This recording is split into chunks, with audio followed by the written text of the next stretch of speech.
Good morning student. आज हम लोग आपदा प्रबंधन के इकाई नंबर 2 देखेंगे और उसका विस्तृत जानकारी ज्ञान हासिल करने का काम करेंगे। तो चलिए सीधे देखते हैं। सबसे पहले हम लोग शीर्षक लिखते हैं कि इकाई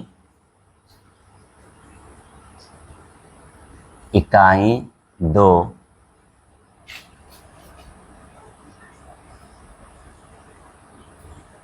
प्राकृतिक आपदा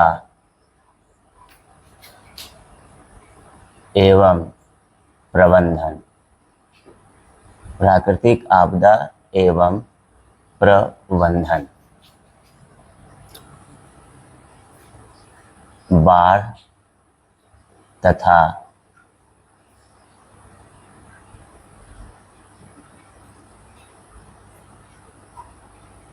सुखाड़।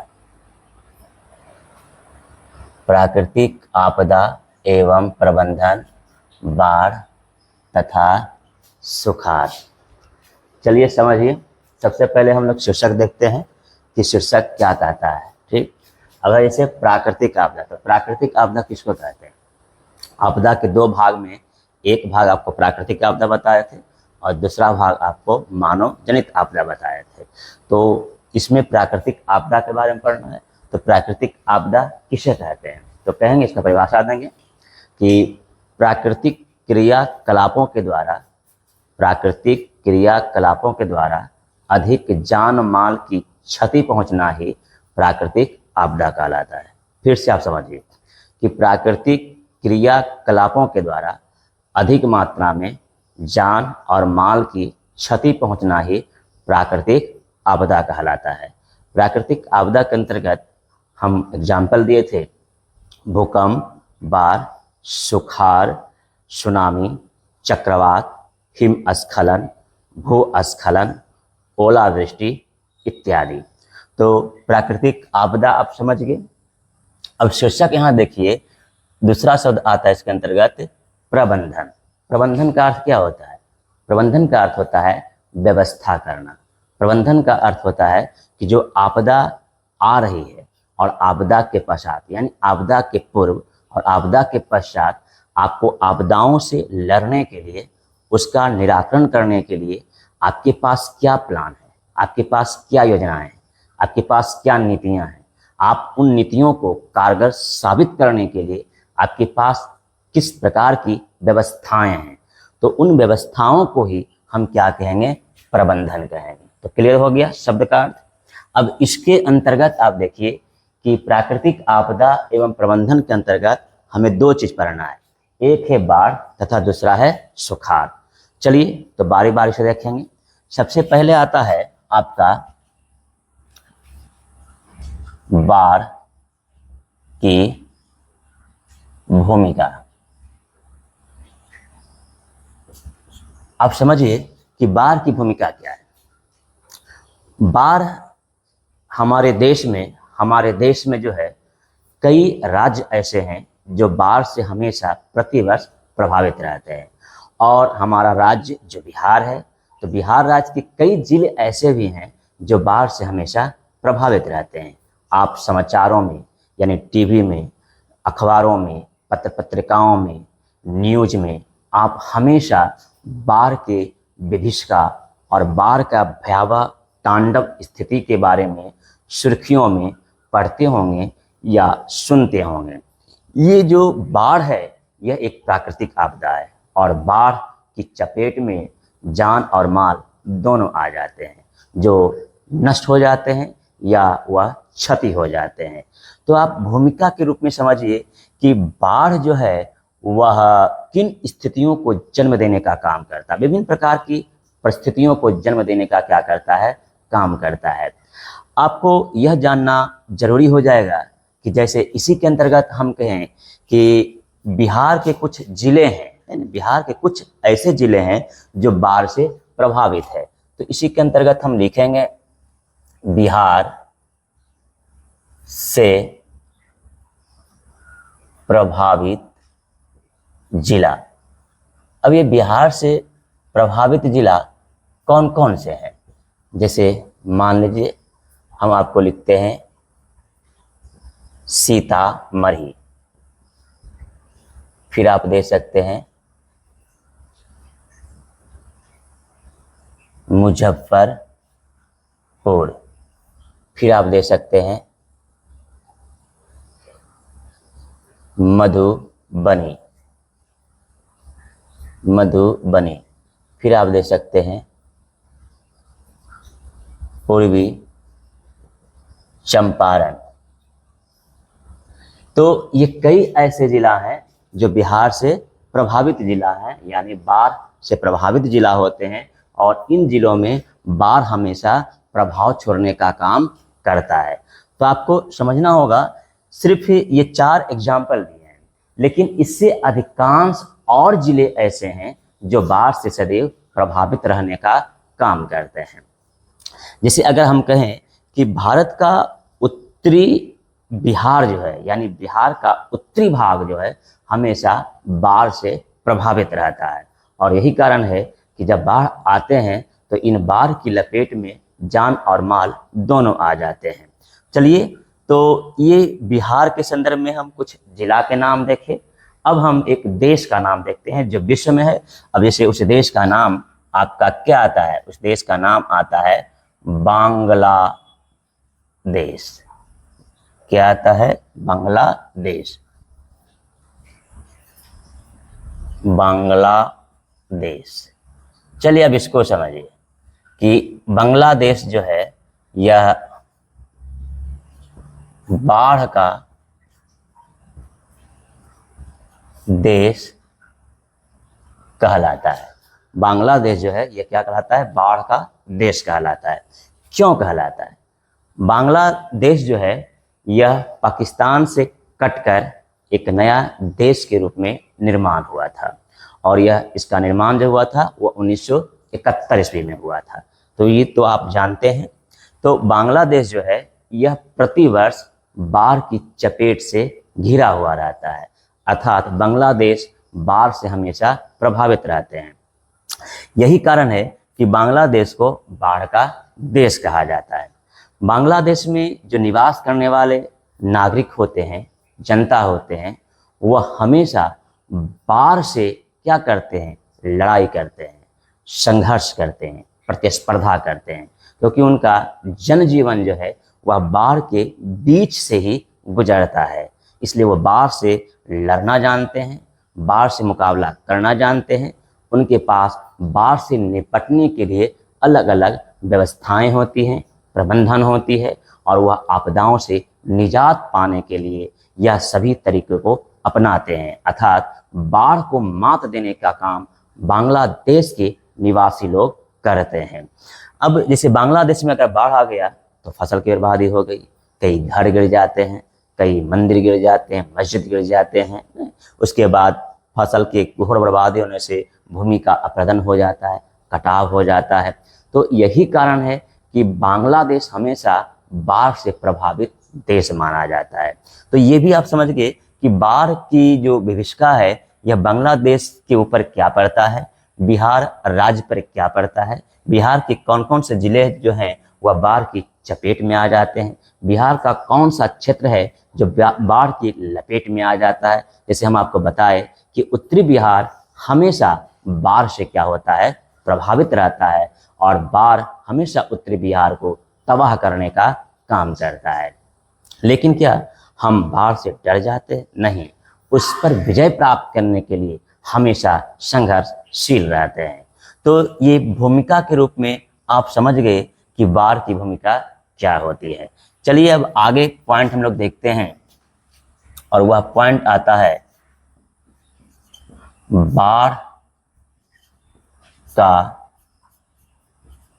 अर्थ एवं परिभाषा। शब्द को समझिए, बाढ़ का अर्थ एवं परिभाषा। अब यहाँ आप यह समझिए कि बाढ़ का शाब्दिक अर्थ क्या होता है। बाढ़ का शाब्दिक, बाढ़ का शाब्दिक अर्थ जो होता है वह होता है बहना।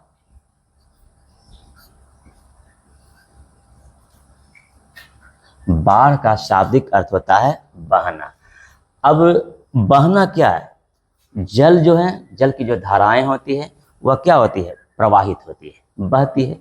तो जो जल बह रही है, क्योंकि वह बहते हुए ही प्रवाहित होते हुए ही एक जगह से दूसरे जगह जा सकती है, स्थानांतरित हो सकती है। अगर वो प्रवाहित नहीं होगी तो क्या जल एक जगह से दूसरे जगह पहुंच सकती है? कदापि नहीं पहुंच सकती है। तो यही कारण है कि बाढ़ का शाब्दिक अर्थ जो होता है वह बहना होता है। अब हम लोग इसकी परिभाषा समझेंगे कि बाढ़ की परिभाषा क्या दे सकते हैं, क्योंकि 2 नंबर में यहाँ बोर्ड से क्वेश्चन पूछ लेगा कि बाढ़ से आप क्या समझते हैं। तो इसकी परिभाषा आप समझिए कि बाढ़ का परिभाषा हम किस रूप में दे सकते हैं। कहेंगे कि लगातार बारिश होने से भूपृष्ठीय जल स्रोतों में क्या हो जाता है? जल संग्रहित हो जाते हैं, जमा हो जाते हैं, और जमा होने के बाद यह जल जो होता है भूभागों पर फैल जाता है। तो भूभागों पर फैलने वाले जल को ही हम क्या कहते हैं? बाढ़ कहते हैं। या दूसरे रूप में हम दे सकते हैं कि लगातार बारिश होने से भूपृष्ठीय जल स्रोतों में जल का स्तर बढ़ जाता है, और जब यह जल का स्तर बढ़ता है तो फिर नदियों में या जल स्रोतों में जल का उफान आ जाता है, और उफान आने के बाद वह भूभागों में क्या हो जाता है? फैल जाता है। और फैलने के बाद जो है यह जो रूप धारण करता है, स्वरूप धारण करता है, उसे ही हम क्या कहते हैं? बाढ़ कहते हैं। जैसे एक उदाहरण एग्जाम्पल से आप समझिए कि अगर ये मान लीजिए कि हम इसको नदी कहते हैं, हम आपको बार बार कह रहे हैं भूपृष्ठीय जल स्रोत, अर्थात भूपृष्ठीय जल स्रोत मतलब क्या हुआ? वैसा भूमि का भाग, अंश जहां वर्षा के जल तथा अन्य माध्यमों का जल संचित होता है, संग्रहित होता है, जमा होता है, तो उसे हम भूपृष्ठीय जल स्रोत कहते हैं। जैसे नदी के रूप में हो जाएगा, जैसे तालाब के रूप में हो जाएगा, पोखर के रूप में हो जाएगा, झील के रूप में हो जाएगा, सरोवर के रूप में हो जाएगा, समुद्र के रूप में हो जाएगा, महासमुद्र के रूप में हो जाएगा। तो ये जो सभी हैं ये सभी जल स्रोत होते हैं। लेकिन ये सभी कैसे जल स्रोत हैं? तो भूपृष्ठीय जल स्रोत हैं। एक भूमिगत जल स्रोत भी आता है जिसको हम क्या कहते हैं? कुआं कहते हैं। तो ये जितने भी जल स्रोत होते हैं उसमें वर्षा के जल क्या होते हैं? जमा हो जाते हैं। तो जब लगातार बारिश आती है या बारिश पड़ती है तो जल कहाँ आएगा? मान लीजिए नदी में आ गया, एक उदाहरण के तौर पर हम समझ रहे हैं। तो नदी में वर्षा का जल आ रहा है, एक तो नदी में पहले से ही जल है, दूसरी लगातार बारिश हो रही है, तो वर्षा का जल जो है वह नदियों में गिर रहा है। तो साथ साथ जो जल प्रवाहित होते हुए नदियों में गिर रही है, तो उन पानी के साथ साथ कुछ अवसाद भी आ रहे हैं। और अवसाद क्या होते हैं? नदी के पेंदी में अर्थात नदी के निचली स्तर पर क्या हो जाते हैं? जमा हो जाते हैं। अब जब अवसाद नीचे बैठेगा तो जल का स्तर ऊपर जाएगा और लगातार पानी भी संचित हो रहा है। तो मान लीजिए कि यह नदी का क्या है? किनारा है। तो इन किनारों से पानी का स्तर ऊपर उठ जाएगा, और स्तर ऊपर उठकर नदी के किनारे से होते हुए कहाँ जाएगा? भूभाग पर आ जाएगा। अब समझिए कि जब भूभाग पर यह पानी फैलना शुरू हो जाएगा तो वह भूमि को जल से क्या करेगा? ढक देगा। तो यह बाढ़ का रूप हुआ कि नहीं? कभी कभी तो ऐसा होता है कि जल इतना उफान मारता है कि ये जो किनारा होते हैं यह तटबंध टूट जाते हैं, और टूटकर फिर नदी का या भूपृष्ठीय जल जो होते हैं वह भूभागों पर अपना फैलाव करना शुरू कर देता है। तो यह जो स्वरूप बन रहा है यह क्या कहलाया? बाढ़ कहलाया। अब आप बाढ़ को अच्छा से उदाहरण सहित परिभाषा को आप समझ लिए, अर्थात आपका बाढ़ के प्रति जो कॉन्सेप्ट है वो आपका क्या हो गया? क्लियर हो गया। तो आप समझ गए कि बाढ़ किसे कहते हैं। अब हम लोग आगे का पॉइंट देखेंगे कि बाढ़ उत्पन्न होने के कौन कौन से कारण हैं। देखिए, बाढ़ उत्पन्न होने के प्रमुख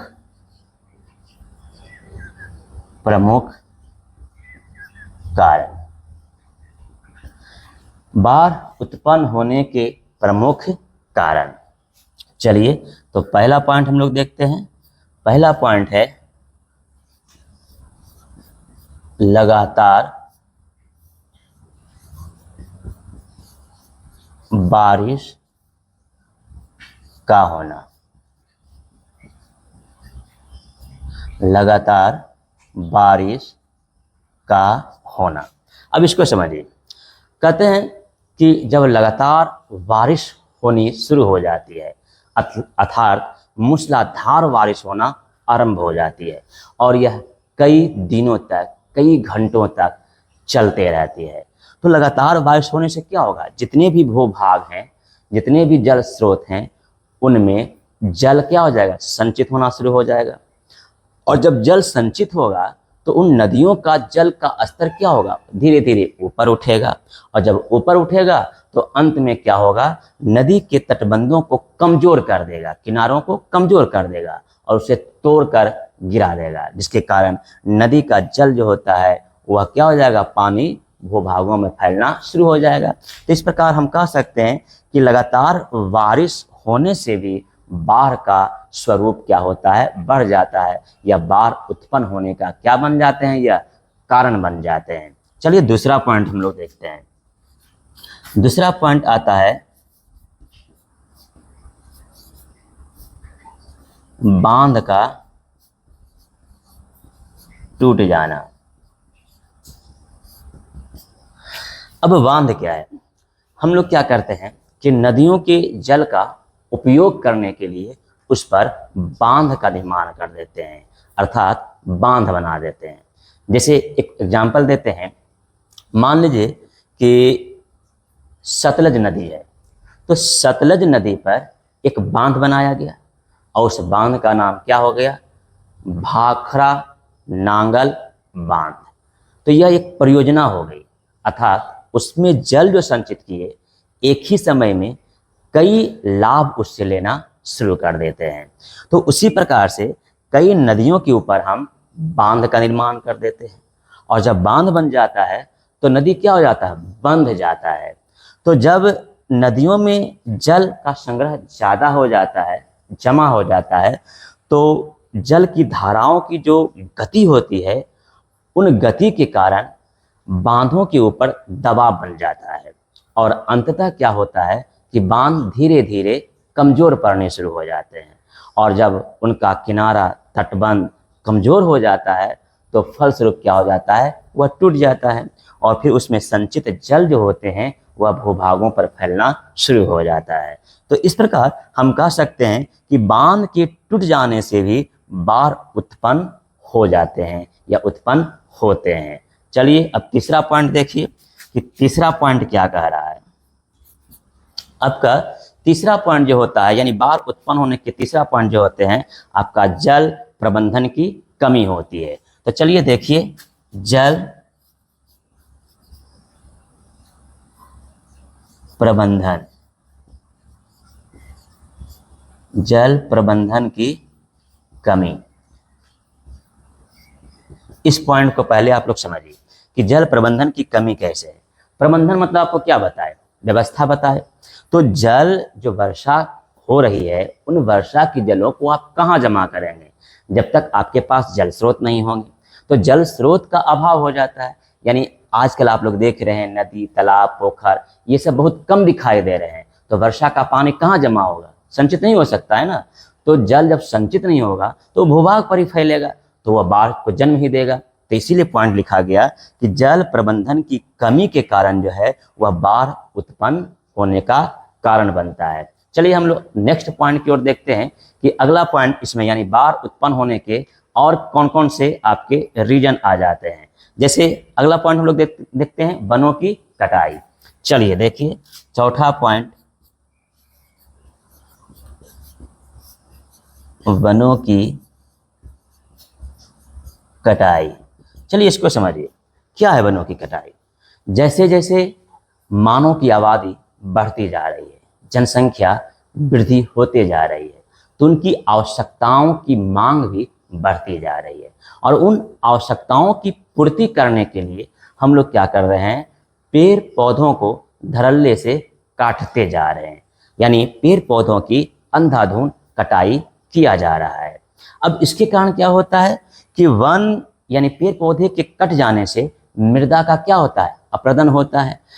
अब पेड़ पौधे के न रहने से जब मिट्टी का कटाव बारिश के कारण होता है तो वह अवसाद के रूप में नदियों के तल के नीचे बैठ जाते हैं, जमा हो जाते हैं और नदी का जल स्तर ऊपर आ जाता है और वह फिर भूभाग में फैल जाता है। तो इस प्रकार हम कहें कि वनों की कटाई होने से भी बाढ़ उत्पन्न होने की संभावनाएं बढ़ती है और बाढ़ को जन्म देने का क्या बनता है, कारण बनता है, माध्यम बनता है। चलिए अब हम लोग आगे की पॉइंट की ओर देखते हैं कि आगे का पॉइंट क्या कहता है। तो भूभाग उपयोग में परिवर्तन यानी भू उपयोग परिवर्तन। चलिए आगे पॉइंट देखते हैं, भू उपयोग परिवर्तन। अब इसको समझिए कि भू उपयोग परिवर्तन क्या है। भू मतलब क्या होता है, भूमि होता है, उपयोग मतलब हम उसका इस्तेमाल कर रहे हैं।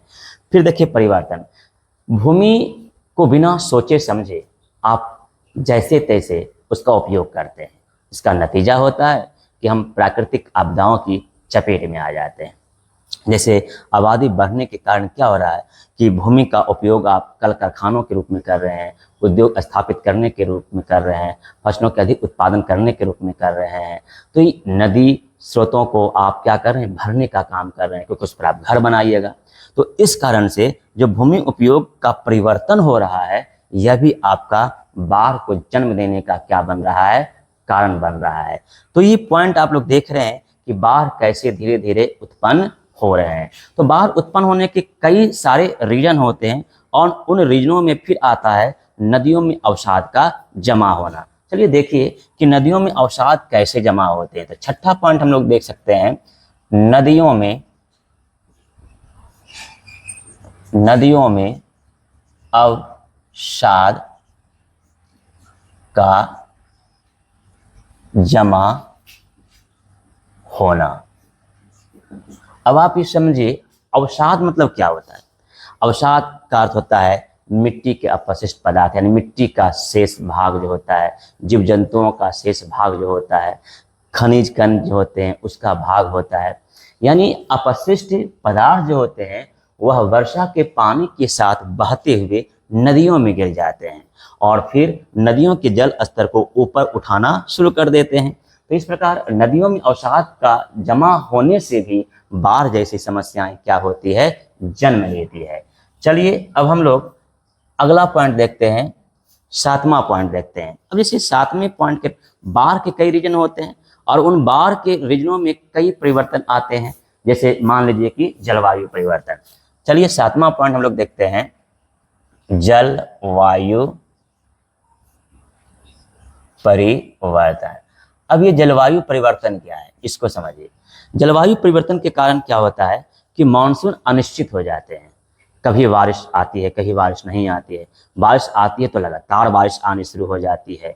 तो ये जो मौसम परिवर्तन होता है, मौसम का जो चेंजिंग होता है, इसके कारण लगातार बारिश होने शुरू हो जाती है। तो यह भी क्या करता है, बाढ़ को जन्म देने का कारण बनता है, माध्यम बनता है। तो बाढ़ के उत्पन्न होने के कई कारण हम लोग क्या हो गए, जान गए। अब हम आगे की पॉइंट भी देख सकते हैं। चलिए एक पॉइंट और देख लेते हैं, यानी जो पॉइंट वो आता है जल की अधिकता। चलिए आठवां पॉइंट देखते हैं, जल का अधिकता या जल की अधिकता। अब जल की अधिकता क्या है। अब देखिए जल स्रोत जो होते हैं वह भरते जा रहे हैं। तो कई प्रकार की बाहरी नदियों का पानी भी हमारे क्षेत्रों में आ जाते हैं और फिर बारिश का पानी भी हमारे क्षेत्रों में आ रहे हैं। तो ये दो कारण जो हैं वह जल की संग्रह को क्या करता है, बढ़ा देता है। अब जैसे मान लीजिए जब जल का संग्रह ज़्यादा बढ़ेगा तो क्या वो बाढ़ को जन्म देगा कि नहीं, जरूर देगा। तो इस प्रकार हम कह सकते हैं कि जल की अधिकता भी जो है वह बाढ़ जैसी समस्याओं को, बाढ़ जैसी विभीषिकाओं को जन्म देने का क्या करता है, काम करता है। इस प्रकार हम कह सकते हैं कि ये सभी रीजन, ये सभी कारण जो हैं वह बाढ़ उत्पन्न होने के प्रमुख कारणों में गिना जाता है और जाना जाता है। चलिए उसके बाद आगे के पॉइंट हम लोग देखते हैं। अब चूंकि हम लोग देखें कि बाढ़ उत्पन्न होने के कौन कौन से कारण हैं। अब हम लोग देखेंगे कि बाढ़ का प्रभाव क्या होता है। नेक्स्ट पॉइंट हम लोग देख रहे हैं, बाढ़ का प्रभाव। बाढ़ का प्रभाव हम किस रूप में देखेंगे? बाढ़ का इफेक्ट, साइड इफेक्ट, असर जो उसका होता है वह मानव जीवन पर, पशु पक्षी जीवन पर कैसे दिखाई दे रहा है। इससे पहला पॉइंट आता है जान माल की हानि। चलिए पहला पॉइंट हम लोग देखते हैं। जान माल की हानि। अब इसको आप समझिए, जान समझ रहे हैं, मानव हुआ, पशु हुआ, पक्षी हुआ, तो उनकी जो मृत्यु हो जाती है वो जान कहलाया। अब माल मतलब संपत्ति हो गया, फसल की बर्बादी हो गई, घर गिर गया, मकान गिर गया, मंदिर गिर गए, पैसा संपत्ति ये सब नष्ट हो गए, तो वो माल हो गया। तो बाढ़ आने से क्या हुआ, जान भी जाती है जीवों की और संपत्ति जो होते हैं वह नष्ट हो जाते हैं। तो इस प्रकार हम कह सकते हैं कि बाढ़ के प्रभाव के रूप में जान और माल की क्या होती है, हानि उठानी पड़ती है। तो बाढ़ की जो विभीषिका का प्रभाव हम लोग देखने को हमको मिलता है वह कई रूपों में देखने को मिलता है। जैसे अगला पॉइंट हम लोग देख सकते हैं कि कृषि पर प्रभाव इसका क्या पड़ता है। चलिए दूसरा पॉइंट देखते हैं हम लोग, कृषि पर प्रभाव। अब जब बाढ़ आएगी, लगातार बारिश होनी शुरू हो रही है, जब लगातार बारिश होगी तो उन बारिश के कारण क्या होगा, जल का स्तर भूभाग में फैलेगा। तो जो भी आपके खेत होते हैं, जो भी आपके भूखंड होते हैं, जो भी आपकी भूमि होते हैं, जो आपकी मृदा होते हैं, जिसमें फसल लगे होते हैं, तो वह फसल क्या होगा, नष्ट हो जाएगा। अब जैसे मान लीजिए आपके खेतों में रागी फसल लगा हुआ है, जायद फसल लगा हुआ है, फिर आपको क्या उसको कहते हैं खरीफ फसल लगा हुआ है। तो ये जो तीनों प्रकार की जो फसलें होते हैं, क्या वर्षा ऋतु में या बाढ़ जब आ जाती है तो वह फसल बर्बाद होंगे कि नहीं। तो इसीलिए हम बोले कि बाढ़ का प्रभाव हमारे कृषि व्यवस्था पर भी पड़ता है और कृषि को चौपट करने का क्या करता है, वो काम कर देने का काम करता है। अब जैसे इसका तीसरा पॉइंट हम लोग देख सकते हैं, स्वास्थ्य पर प्रभाव। चलिए तीसरा पॉइंट देखिए, स्वास्थ्य पर प्रभाव। अब ये स्वास्थ्य पर प्रभाव बाढ़ कैसे करता है। जैसे हम आपको बताएं कि बाढ़ का पानी जहां तहां क्या हो जाते हैं, जमा हो जाते हैं, संचित हो जाते हैं। तो वो पानी क्या होते हैं, बाद में दुर्गंध देना शुरू करते हैं, उसमें बदबू आना शुरू हो जाता है, क्योंकि कई प्रकार के जीव जंतु मर जाते हैं, घास उस होता है, ये वो सड़ते हैं, गलते हैं, तो जिसके कारण पानी में क्या होता है, दुर्गंध उत्पन्न होता है और इनके कारण बैक्टीरिया, वायरस जन्म लेते हैं, यह भी रोग को फैलाने का काम करता है। तो प्रदूषित जल के कारण कई प्रकार की बीमारियां होती है। जैसे मान लीजिए डायरिया हो जाता है, जैसे मान लीजिए चेचक हो जाता है, जैसे मान लीजिए टाइफाइड हो जाता है, जैसे मान लीजिए मलेरिया रोग हो जाता है। तो कई ऐसे रोग हैं जो बाढ़ के बाद, यानी बाढ़ जब समाप्त होती है तो उसके प्रति स्वरूप जो है, फल स्वरूप जो है, ये सब रोग जन्म लेते हैं। आप कहिएगा सर मलेरिया तो मादा एनाफिलीज मच्छर के काटने से होता है, उससे यह क्या होता है, मलेरिया नामक रोग होता है। लेकिन ये मलेरिया उत्पन्न हुआ कहाँ से, यह प्रदूषित जल के कारण उत्पन्न हुआ। जहां बाढ़ के पानी संचित हुए, संग्रहित हुए और वो सूखना शुरू हुए, तो कई प्रकार के जो हैं वो अपशिष्ट पदार्थ सड़ना गलना शुरू हुए, तो वहाँ मच्छर आया, तो उसी मच्छरों में मादा एनाफिलीज मच्छर भी आए और वह क्या किए, मलेरिया जैसे रोग को जन्म देने का काम किए। तो हम देखें कि स्वास्थ्य पर भी बाढ़ का दुष्प्रभाव हमें देखने को मिलता है, अर्थात स्वास्थ्य के स्तरों को गिराने का वो क्या करता है, काम करने का काम करता है। जैसे अगला हम कह सकते हैं कि पारिस्थितिक तंत्र पर प्रभाव। चलिए देखते हैं चौथा पॉइंट,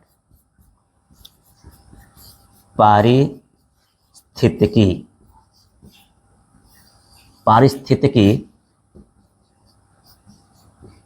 तंत्र पर प्रभाव।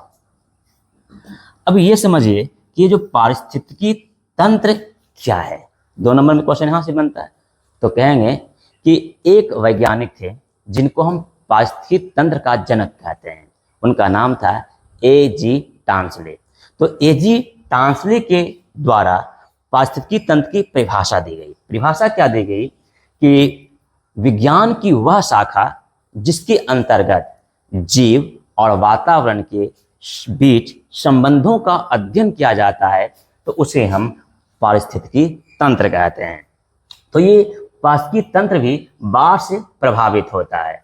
अब इसके अंतर्गत जो जीव जंतु होते हैं, वनस्पति होते हैं, अर्थात वनस्पतियां क्या हो जाती है, नष्ट हो जाती है, और जीव जंतु भी क्या होते हैं, नष्ट हो जाते हैं। तो उनके नष्ट होने से क्या होता है कि पृथ्वी पर वन में चल रहे आहार श्रृंखलाएं जो होती है वह प्रभावित हो जाती है, और जब आहार श्रृंखलाएं प्रभावित हो जाती है तो हमारे बीच से कई चक्र जो होते हैं वह प्रभावित हो जाते हैं। तो पारिस्थितिकी तंत्र को प्रभावित करने का काम कौन किया, बाढ़ किया। तो हम कह सकते हैं कि बाढ़ के द्वारा भी पारिस्थितिकी तंत्र क्या होता है, प्रभावित होने का काम होता है। तो ये सब हम देख रहे हैं कि बाढ़ का दुष्प्रभाव हमें देखने को क्या मिल रहा है। जैसे हम कह सकते हैं कि पुनर्वास और पुनर्निर्माण की समस्या। चलिए अगला पॉइंट हम लोग देखते हैं, 5वां पॉइंट।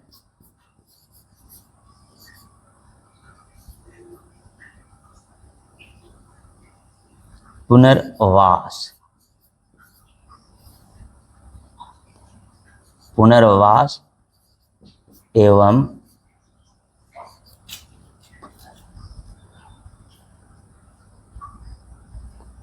पुनर्निर्माण, या कह सकते हैं पुनर्वास की समस्या। चलिए इसी को देखते हैं, पुनर्वास की समस्या, क्योंकि इसी में पॉइंट आ जाएगा। अब देखिए पुनर्वास की समस्या क्या है। अब देखिए पुनः मतलब फिर से, वास मतलब निवास करना।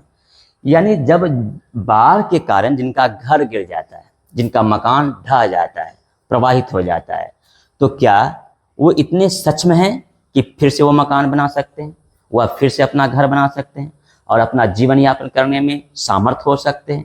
नहीं। तो क्या सरकार के द्वारा उनके लिए कोई ऐसी व्यवस्था है जो फिर से उनका मकान बनवा सकते हैं, फिर से उनका दैनिक जीवन चल सकता है? तो उसको हम पुनर्वास कहते हैं। आप पुनर्वास की समस्या कहिए या पुनर्निर्माण की समस्या कहिए, ये दोनों समस्याएं जन्म लेती है, क्योंकि इन समस्याओं के कारण वह फिर से अपना जीवन यापन पहले जैसा कर पाने में समर्थ नहीं हो पाते हैं। तो पुनर्वास या पुनर्निर्माण की समस्या भी बाढ़ के कारण उत्पन्न होने का क्या बनता है, कारण बन जाता है। तो बाढ़ की विभीषिका के रूप में आप देख रहे हैं। चलिए अब हम लोग देखते हैं 6ठा पॉइंट के रूप में आर्थिक प्रभाव। आर्थिक प्रभाव। अब बाढ़ के कारण आर्थिक प्रभाव भी देखने को मिलता है। जैसे मान लीजिए कल कारखाने होते हैं, उद्योग होते हैं, कई छोटे छोटे कुटीर उद्योग होता है, लघु उद्योग भी आते हैं, बृहत उद्योग भी आते हैं। इन जल के कारण क्या होता है, सभी गिर जाते हैं, ढह जाते हैं, नष्ट हो जाते हैं, आपकी फसल की बर्बादी हो जाती है। तो फसल पर डिपेंड निर्भर रहने वाले जो कल कारखाने होते हैं वह भी बंद पड़ जाते हैं। तो इसके कारण क्या हुआ कि वह आर्थिक स्थिति को जन्म दिया, आर्थिक समस्याओं को जन्म दिया। और ये आर्थिक समस्या के कारण क्या हुआ कि वह बेरोजगार हो गए, उनके पास आमदनी का स्रोत घट गया। तो यह बेरोजगारी को भी जन्म दिया और साथ साथ गरीबी को भी जन्म दिया। तो इस प्रकार हम कह सकते हैं कि आर्थिक प्रभाव भी बाढ़ की समस्याओं के कारण ही जन्म लेने का क्या हुआ, काम हुआ। चलिए अब हम लोग देखते हैं सार्वजनिक हानि के रूप में। 7वां पॉइंट हम लोग देखते हैं सार्वजनिक हानि। अब इसको समझिए, सार्वजनिक हानि मतलब क्या हुआ।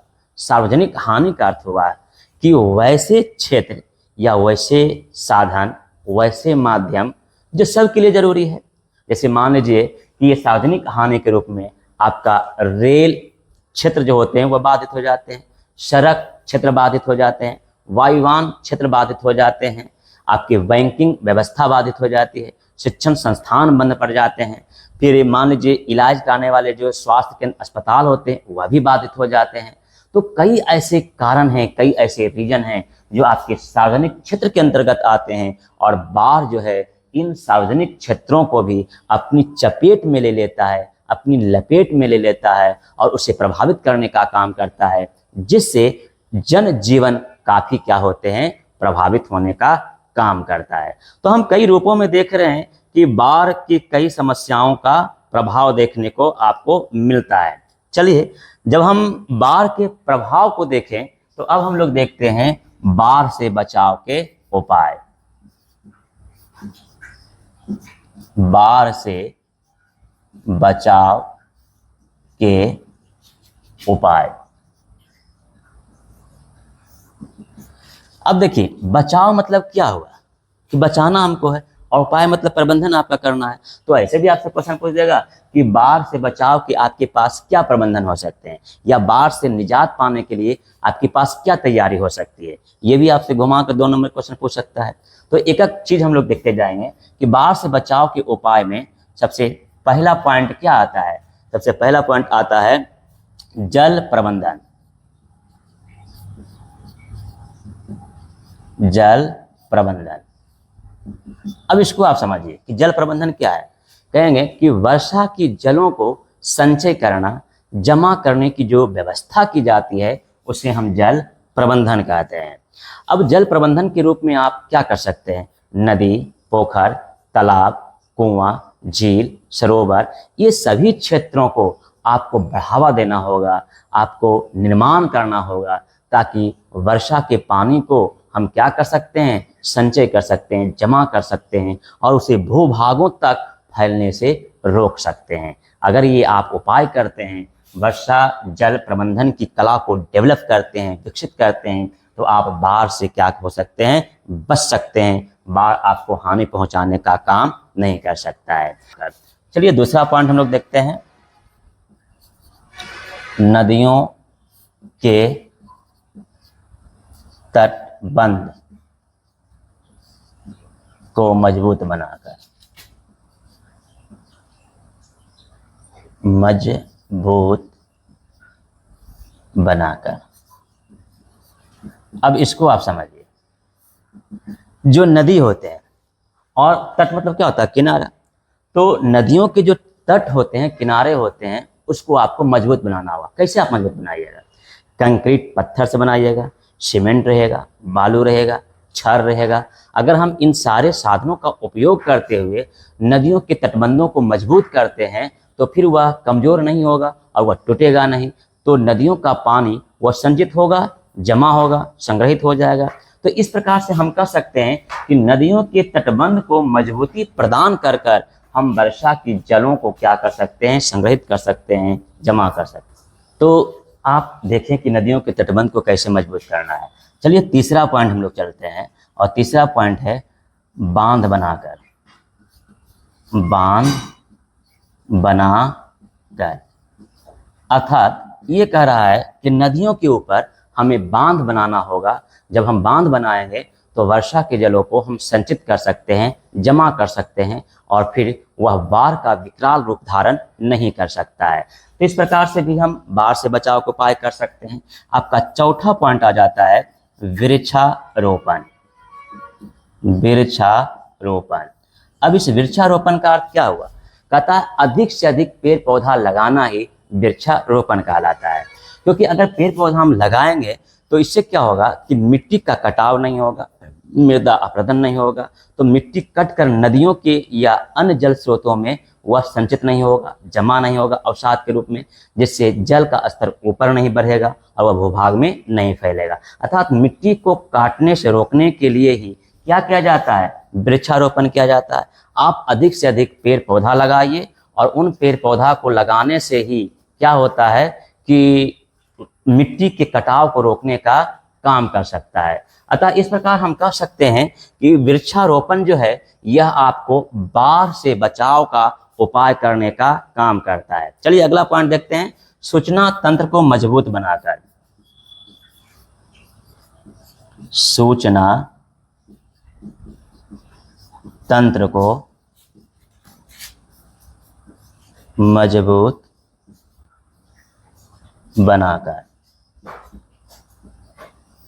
आप समझिए, सूचना तंत्र को मजबूत बनाकर। ये पॉइंट क्या कहता है, यानी आपको जहां सूचनाएं प्राप्त करनी है, जैसे बाढ़ से संबंधित कई सूचनाएं सरकार देती है या गैर सरकारी संस्थान देती है, तो सूचना पाते ही आप लोग क्या करते हैं, इसकी तैयारी करना शुरू कर देते हैं।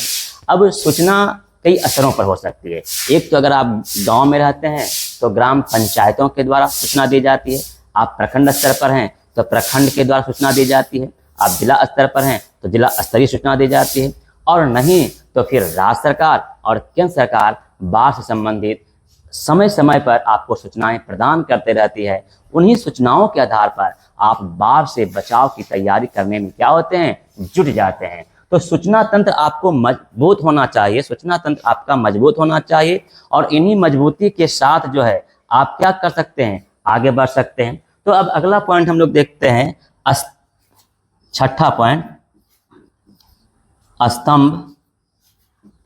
स्तंभ पिलर सहित निर्माण।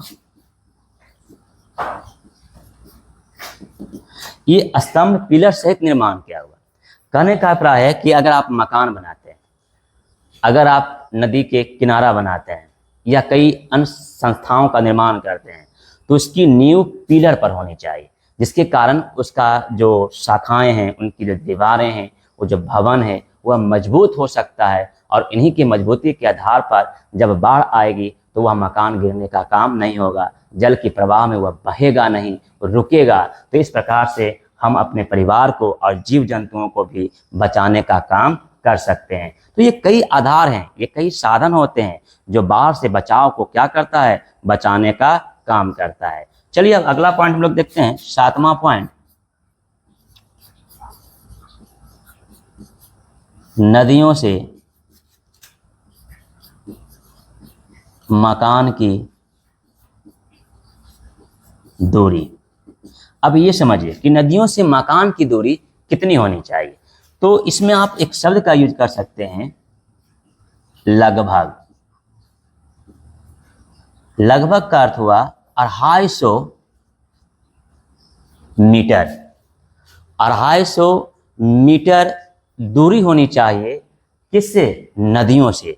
तभी आप मकान बनाइए, क्योंकि नदियों के जल का प्रवाह का जो गति होता है वह मकानों को डिस्टर्ब करने का काम ना करे, मकानों को गिराने का काम ना करे, और हम तथा हमारे परिवार, हमारे समाज जो है बाढ़ की भयावह स्थितियों से सुरक्षित रह सके। तो इस प्रकार हम देखें कि बाढ़ से बचाव के ये कई उपाय हैं। इसके अतिरिक्त भी है, जैसे मान लीजिए एक कहा जाता है कि बाढ़ के पूर्व की तैयारी, एक कहा जाता है बाढ़ के पश्चात की तैयारी।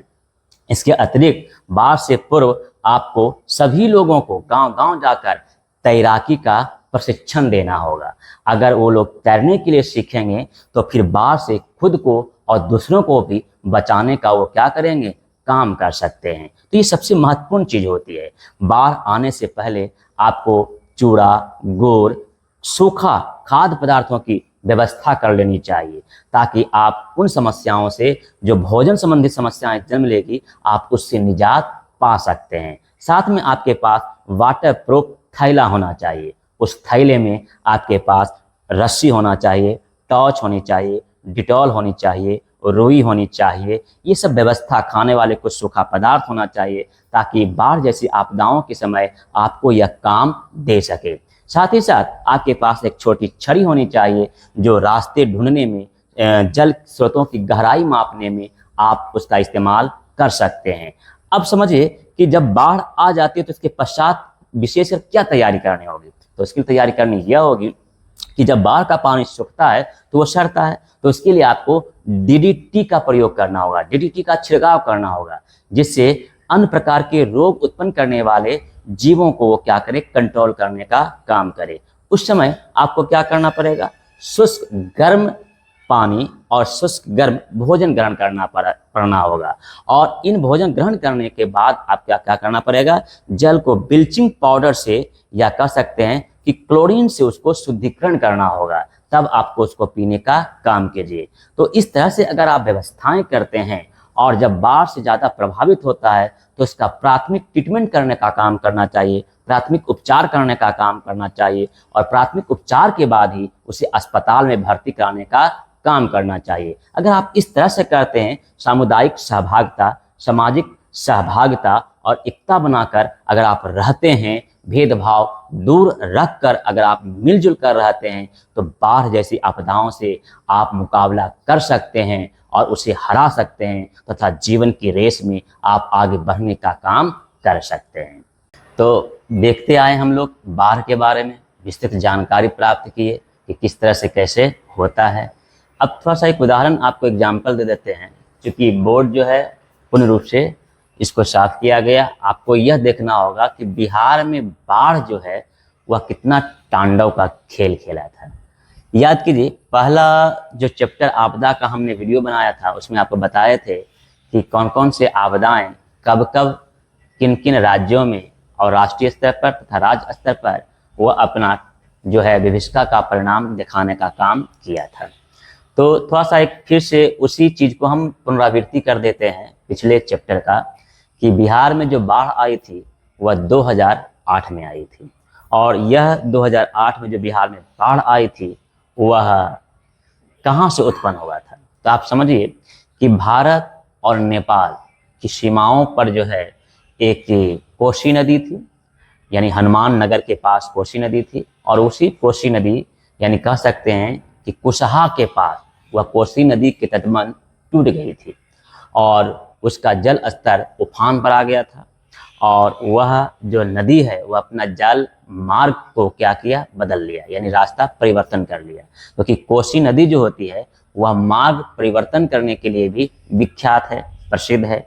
तो यही कारण था कि उस बांध के टूटने से या उस कोसी नदी के जल के स्तर उफान आने से उत्तरी बिहार जो है वह जलमग्न हो गया था, अर्थात जल का स्वरूप धारण कर लिया था, जिसका परिणाम जो है हम भुगतने का काम किए।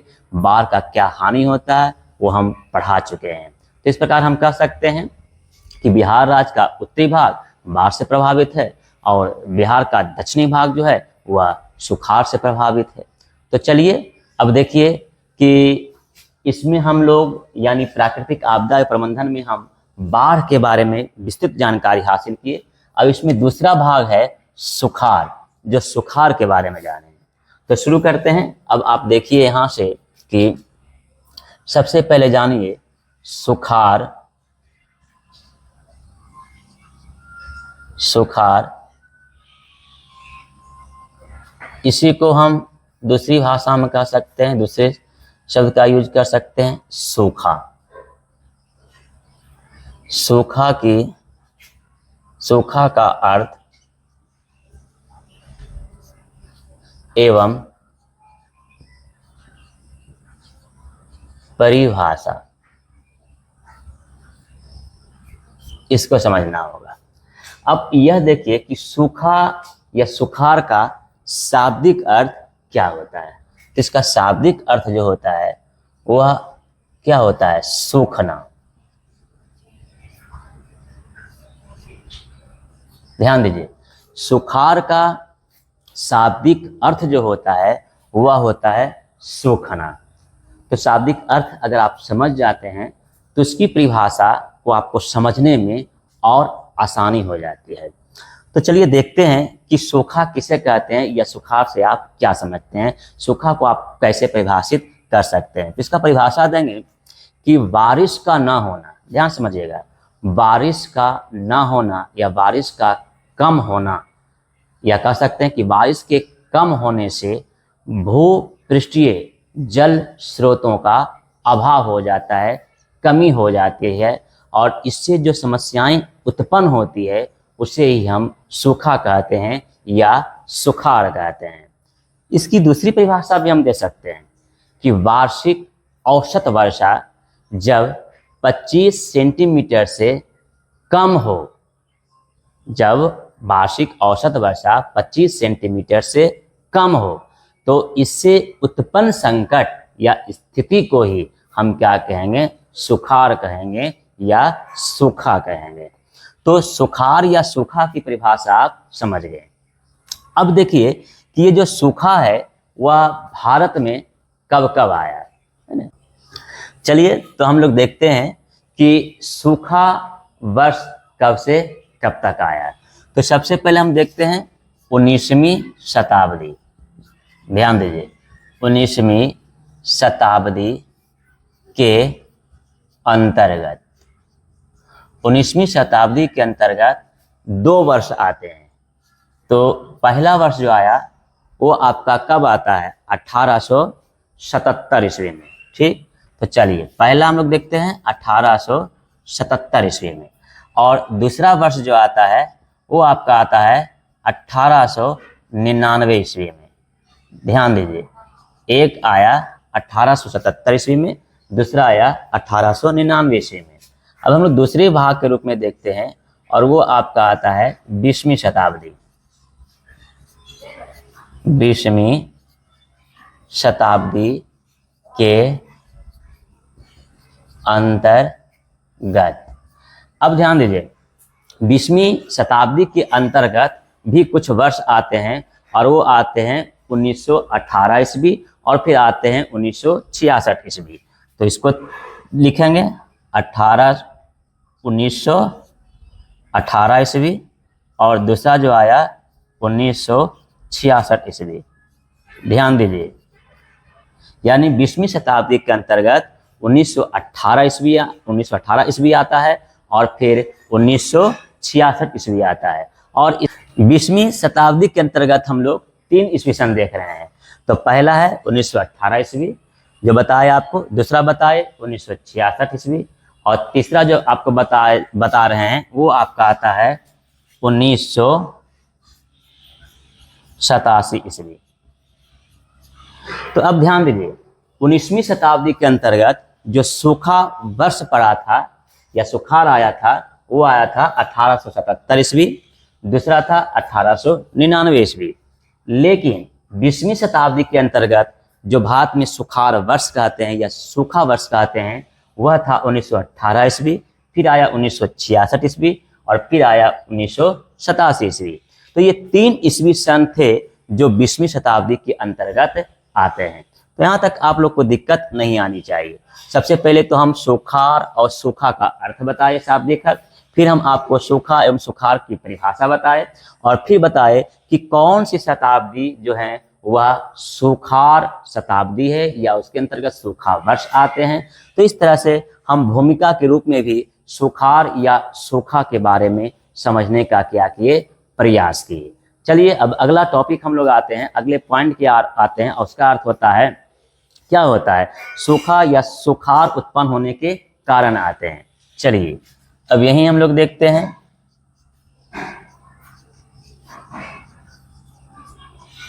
सुखाड़ उत्पन्न होने के कारण।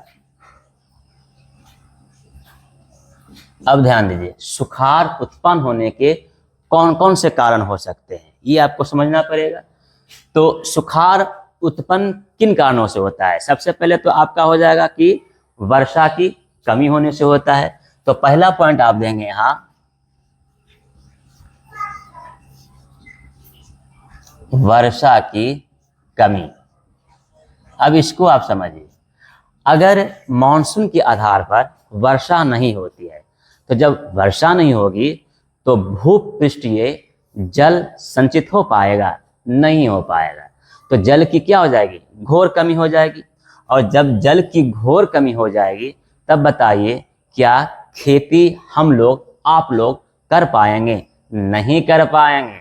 तो ऐसे हालात में एक आपदाएं जन्म लेती है और वह आपदाएं क्या होगी? सुखाड़ होगी अर्थात सूखा होगी। तो देखिए कि वर्षा की जल की घोर कमी के कारण कैसे सुखाड़ उत्पन्न होता है। जैसे दूसरा पॉइंट हम देंगे कि जल संसाधनों का अति दोहन। चलिए दूसरा पॉइंट हम लोग देखते हैं। दूसरा पॉइंट क्या देखेंगे? जल संसाधनों का अति दोहन। अब इसको आप समझिए कि जल संसाधनों का अति दोहन कैसे होता है। आप समझिए कि उद्योग आप स्थापित करते हैं, कल कारखाने स्थापित करते हैं, तो उसके लिए भी जल की आवश्यकता होती है। आप खेती करते हैं, फसल का उत्पादन करते हैं, उसके लिए जल की आवश्यकता होती है। या फिर दैनिक जीवन में जैसे स्नान करने में, कपड़ा खींचने में, पूजा पाठ करने में, ये सब जो दैनिक क्रियाकलाप हैं, उन क्रियाकलापों को भी पूरा करने के लिए हमें जल की आवश्यकता होती है। लेकिन हम लोग करते क्या हैं कि आवश्यकता से अधिक जल का उपयोग करते हैं, जिसके कारण जल की घोर कमी हो जाती है। हमारे पास जल की कमी नहीं है, लेकिन स्वच्छ जल, मीठा जल की कमी है। कुल मिलाकर अगर हम कहें तो मात्र 2.5% ही मीठा जल है, अर्थात 3% ही ऐसे जल हैं जिसका हम अपने दैनिक जीवन में उसका उपयोग करने का काम करते हैं और जीवन यापन करने का काम करते हैं। लेकिन आप समझिए कि अगर आप जल का व्यर्थ बर्बादी करते हैं, जल का व्यर्थ आप अधिक आवश्यकता से अधिक उपयोग करते हैं, तो क्या उस आधार पर आपके पास जल की कमी होगी या नहीं होगी? एकदम होगी। और इसी जल की कमी से क्या हो जाता है, सुखाड़ जैसी समस्याएं भी जन्म लेने क्या हो जाती है, शुरू हो जाती है। चलिए अब नेक्स्ट पॉइंट हम लोग देखते हैं, तीसरा पॉइंट देखते हैं। ये तीसरा पॉइंट क्या कहता है, ग्लोबल वार्मिंग। ग्लोबल वार्मिंग, सबसे पहले तो आपको यह समझना होगा कि ग्लोबल वार्मिंग है क्या।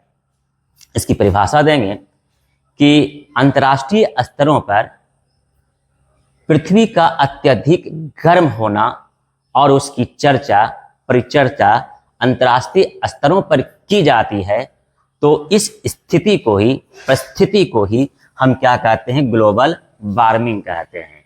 अर्थात आप इसके छोटे स्वरूप को जानते होंगे नाम से, हरितगृह प्रभाव।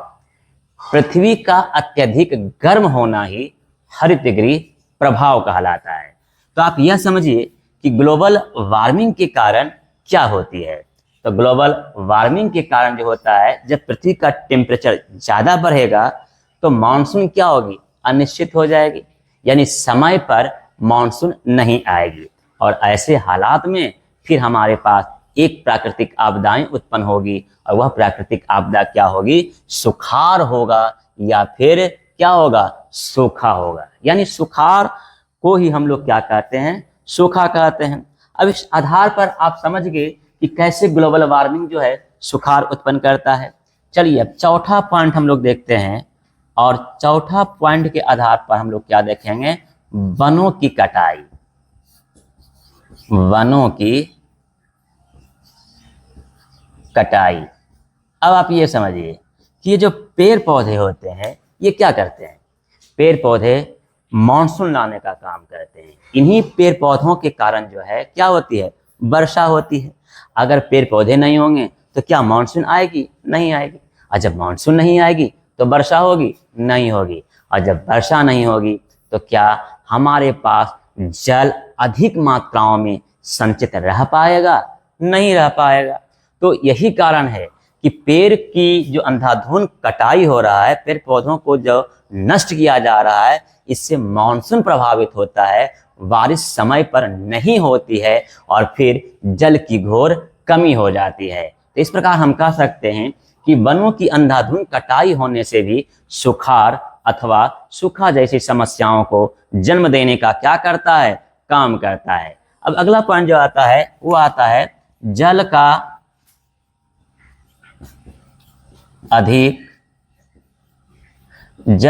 अधिक दोहन। अब इस शब्द को समझिए, दोहन का अर्थ क्या होता है। दोहन का अर्थ होता है बर्बादी, है ना, शोषित करना।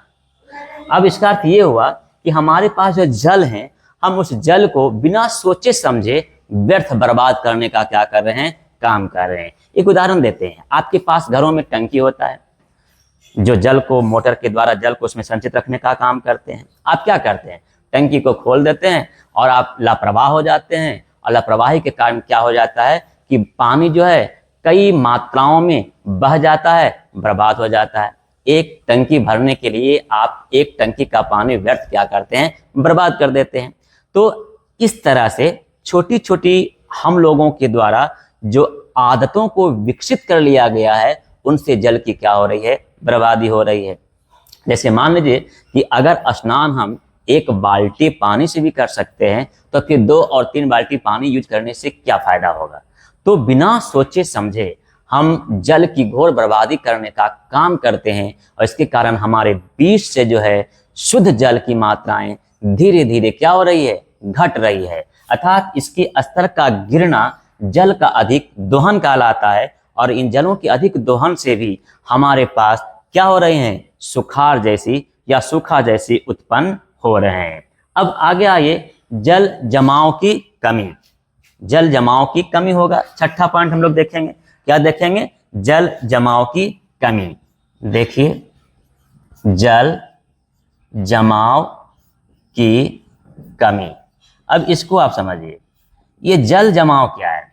आपके पास जो वर्षा जल होते हैं, जो बारिश होती है, उन बारिश के पानी को जमा करने के लिए आपके पास स्रोत होनी चाहिए। तो ये स्रोत कहाँ से होंगे, कैसे होंगे। जैसे यह स्रोत जो होते हैं नदी के रूप में होते हैं, तालाब के रूप में होते हैं, पोखर के रूप में होते हैं, फिर झील के रूप में होते हैं, सरोवर के रूप में होते हैं, कुआं के रूप में होते हैं।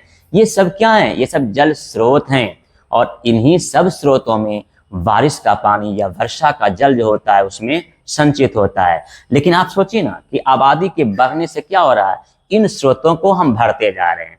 आपके गांव, हमारे गांव या कहीं अन्य गांव में पहले क्या होता था, तालाब होता था, पोखर होता था। अब देखिए कि सरकारी जो नहर निकली होती है, पैन होता है, उस पर भी आदमी क्या कर रहा है, भर भर कर मकान बना रहे हैं, यानी कह सकते हैं कि सरकारी जमीन को कब्जा कर रहा है। तो हमारे पास से बीच से जो जल स्रोत हैं वो तो लुप्त होते जा रहे हैं। तो फिर जल संचय कहाँ होगा, जल का जमाव कहाँ होगा। तो बताइए, जल की जमाव की कमी हो रही है कि नहीं हो रही है। तो यह जब जल की जमाव की कमी होगा तो क्या हमारे लिए, हमारे बीच में सुखाड़ जैसी या सूखा जैसी आपदाओं को जन्म देने का काम करेगा या नहीं करेगा। तो ये सभी काम होते हैं। चलिए अब हम लोग देखेंगे कि सुखाड़ का प्रभाव क्या है। अगला पॉइंट हम लोग देखते हैं, सूखा का प्रभाव। इसको समझिए, ये सब जो थे ये सुखाड़ या सूखा उत्पन्न होने के कारण थे। अब हम इसका इफेक्ट देखेंगे, साइड इफेक्ट देखेंगे, बुरा प्रभाव, हानि के रूप में कि सूखा का प्रभाव किन किन रूपों में देखने को मिल रहा है। तो ऐसे हालात में सबसे पहले देखेंगे रोग उत्पन्न होना। चलिए पहला पॉइंट हम लोग देखते हैं, रोग का उत्पन्न होना। अब आप कहिएगा कि सूखा का संबंध या सुखाड़ का संबंध रोग से कैसे होगा। तो इसको समझिए। सबसे पहले कई बार तो ऐसे होते हैं कि फसलों के उत्पादन न होने से अनाज की घोर कमी हो जाती है, और इस अनाज की घोर कमी होने से क्या होता है, रक्तहीनता संबंधित क्या हो जाते हैं, रोग हो जाते हैं। तो यह भी हो जाता है। फिर सुखाड़ की स्थिति, जब जल की घोर कमी हो जाती है तो फिर वायरस है, बैक्टीरिया है, ये सब भी ज़्यादा मात्रा में फैलना शुरू हो जाता है। तो इसके कारण क्या है कि कभी कभी जल की घोर कमी से हैजा की बीमारी हो जाती है, चेचक की बीमारी हो जाता है, यानी अतिसार हो जाता है, डायरिया हो जाता है, टाइफाइड हो जाता है। ये सभी रोग जो होते हैं वह सूखा के कारण जन्म लेते हैं, उत्पन्न होते हैं, और इन्हीं कारण सूखा का प्रभाव देखने को हमें रोगों के रूप में मिल रहा है। जैसे नेक्स्ट पॉइंट की ओर हम लोग चलते हैं और आएंगे, क्या उसका दूसरा पॉइंट, हम तीसरा पॉइंट देखेंगे या दूसरा पॉइंट की ओर देखेंगे, पेयजल की कमी। चलिए दूसरा पॉइंट लिखते हैं, पेयजल की कमी। अब इसको आप समझिए कि ये पेयजल क्या है। पेयजल का अर्थ होता है पीने वाला जल। अब हम आपको बताए थे कि पीने वाला जल जो है वह पाया कितना जा रहा है, 2.5% या 3%। देखिए जल की कमी नहीं है, जल तो ढेर सारा है पृथ्वी पर, यानी 70% या 71% लगभग जो है पृथ्वी पर जल पाए जाते हैं, लेकिन वह अधिकांश जल व्यर्थ और बर्बाद है। क्या आप समुद्र के पानी, महासमुद्र का पानी आप पी सकते हैं? उसका यूजेबल है, यूज कर सकते हैं? नहीं, क्योंकि वह खारा होता है। तो वो जल तो व्यर्थ हो गया, बेकार हो गया। तो हमारे पास जो शुद्ध जल है वो सिर्फ 2.5% हैं, अर्थात 3% है। तो ऐसे जल की घोर कमी है। तो ये जो आपका देख रहे हैं कि सुखाड़ जो उत्पन्न हुआ, उन सुखाड़ के कारण ही, सूखा के कारण ही हमारे पास पीने वाले जल की घोर कमी हो जाती है। और इसके अभाव में कई जीव जंतु, पशु पक्षी और मानव भी क्या होते हैं? मृत्यु के शिकार हो जाते हैं। तो हम देखें कि सुखाड़ के कारण पेयजल की बर्बादी कैसे होती है। अब अगला पॉइंट जो हम लोग देखेंगे, कृषि में अकाल। तीसरा पॉइंट, कृषि में अकाल। अब इसको समझिए, अगर जल नहीं रहेगा, पानी नहीं रहेगा, तो क्या आप खेती कर सकते हैं? क्या आप फसलों का उत्पादन कर सकते हैं? नहीं, क्योंकि फसलों को उगाने के लिए, खेती करने के लिए आपको जल की आवश्यकता होती है, क्योंकि जल से ही आप पौधों के क्या करेंगे? सिंचाई करेंगे। लेकिन आपके पास तो जल ही नहीं है, सुखाड़ आ गया, सूखा आ गया है। तो आपके पास जब जल नहीं रहेगा तो आप फसलों की खेती कैसे करेंगे? कैसे आप चावल लगाइएगा, गेहूं लगाइएगा? अच्छा, चावल जो होता है, धान की जो आप खेती करते हैं, उसमें सबसे अधिक जल की आवश्यकता पड़ती है। लेकिन आपके पास तो जल है नहीं, क्योंकि आपका क्षेत्र, आपका प्रांत, आपका गांव क्या है? सूखा से प्रभावित हो गया है। तो ऐसे हालात में आप खेती नहीं कर पाएंगे। तो इसीलिए कहा गया कि कृषि में अकाल पड़ जाती है। और इसमें कृषि में अकाल पड़ने से क्या हो जाता है? खाने के अनाज भी आपके पास घोर कमी हो जाती है। और आप इसके कई माध्यमों से, कई क्षेत्रों से आप इसके क्या हो जाते हैं? सुखाड़ के स्थिति के शिकार हो जाते हैं। तो इस तरह से कई पॉइंटों के रूप में हम देखते हैं। और अगला पॉइंट जो हम लोग देखेंगे वह चौथा पॉइंट के रूप में देखेंगे, और वह हो जाता है खाद्यान्न, खाद्यान्न की कमी। अभी हम आपको बताए। अब देखिए, जितना भी पॉइंट हम लोग सूखा का प्रभाव के रूप में देख रहे हैं, सब एक दूसरे से क्या है? कनेक्ट है, जुड़ा हुआ है। अब आ गया ना नेक्स्ट पॉइंट, खाद्यान्न की कमी। अब बताइए कि अगर फसल की उत्पादन नहीं होगा, खेती नहीं होगा, तो हमारे पास खाने के लिए अनाज रहेंगे? नहीं रहेंगे। तो अनाज के क्या हो जाएंगे? लाले पड़ जाएंगे। और इस अनाज के लाले पड़ने के कारण, अनाज ना होने के कारण लोग भूखे रहेंगे। एक समय खाएंगे, एक टाइम खाएंगे, दूसरे टाइम नहीं खाएंगे। तो इसके कारण क्या हो गया? सुखाड़ के कारण खाद्यान्न की कमी हो गई, अनाज की कमी हो गई। और इसका प्रभाव जो है मानव के जीवन पर और पशु पक्षियों के जीवन पर भी क्या होता है? पड़ता है। अब हम अगला पॉइंट जो देखेंगे वह देखेंगे स्वास्थ्य पर प्रभाव। अब इसको समझिए। कहा जाता है कि जब तक आप पोषक तत्व ग्रहण नहीं करते, आप पोषक युक्त अनाज को ग्रहण नहीं करते, उसका सेवन नहीं करते, तब तक आप स्वस्थ नहीं रह सकते। क्योंकि स्वस्थ रहने के लिए 7 प्रकार के पोषक तत्व आपके शरीर के अंदर संचित होना चाहिए, ग्रहण करना पड़ेगा, शरीर को देना पड़ेगा, तभी आप स्वस्थ रह पाइएगा, कुशल रह पाइएगा। अगर आपके शरीर में विटामिन ना हो, खनिज ना हो, वसा ना हो, ये सब अगर नहीं रहते हैं तो आपका शरीर क्या हो जाता है? अनबैलेंस हो जाता है। कई ग्रंथियां, कई अंग काम करना क्या करते हैं? मंद कर देते हैं। यानी आपका शरीर सुचारू ढंग से, व्यवस्थित ढंग से काम नहीं कर पाता है। तो सभी पोषक तत्व ग्रहण करने के लिए हमको क्या करना पड़ता है?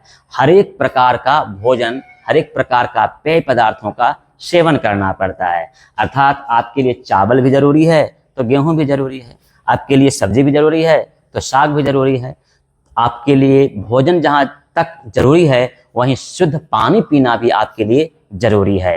तो अगर आप स्वच्छता पर ध्यान नहीं देते हैं, अगर आप सफाई पर ध्यान नहीं देते हैं, तो आप कई रोगों की चपेट में आ जाते हैं। तो सुखाड़ भी तो वही किया, क्योंकि आपके पास पानी की क्या हो गई? घोर कमी हो गई।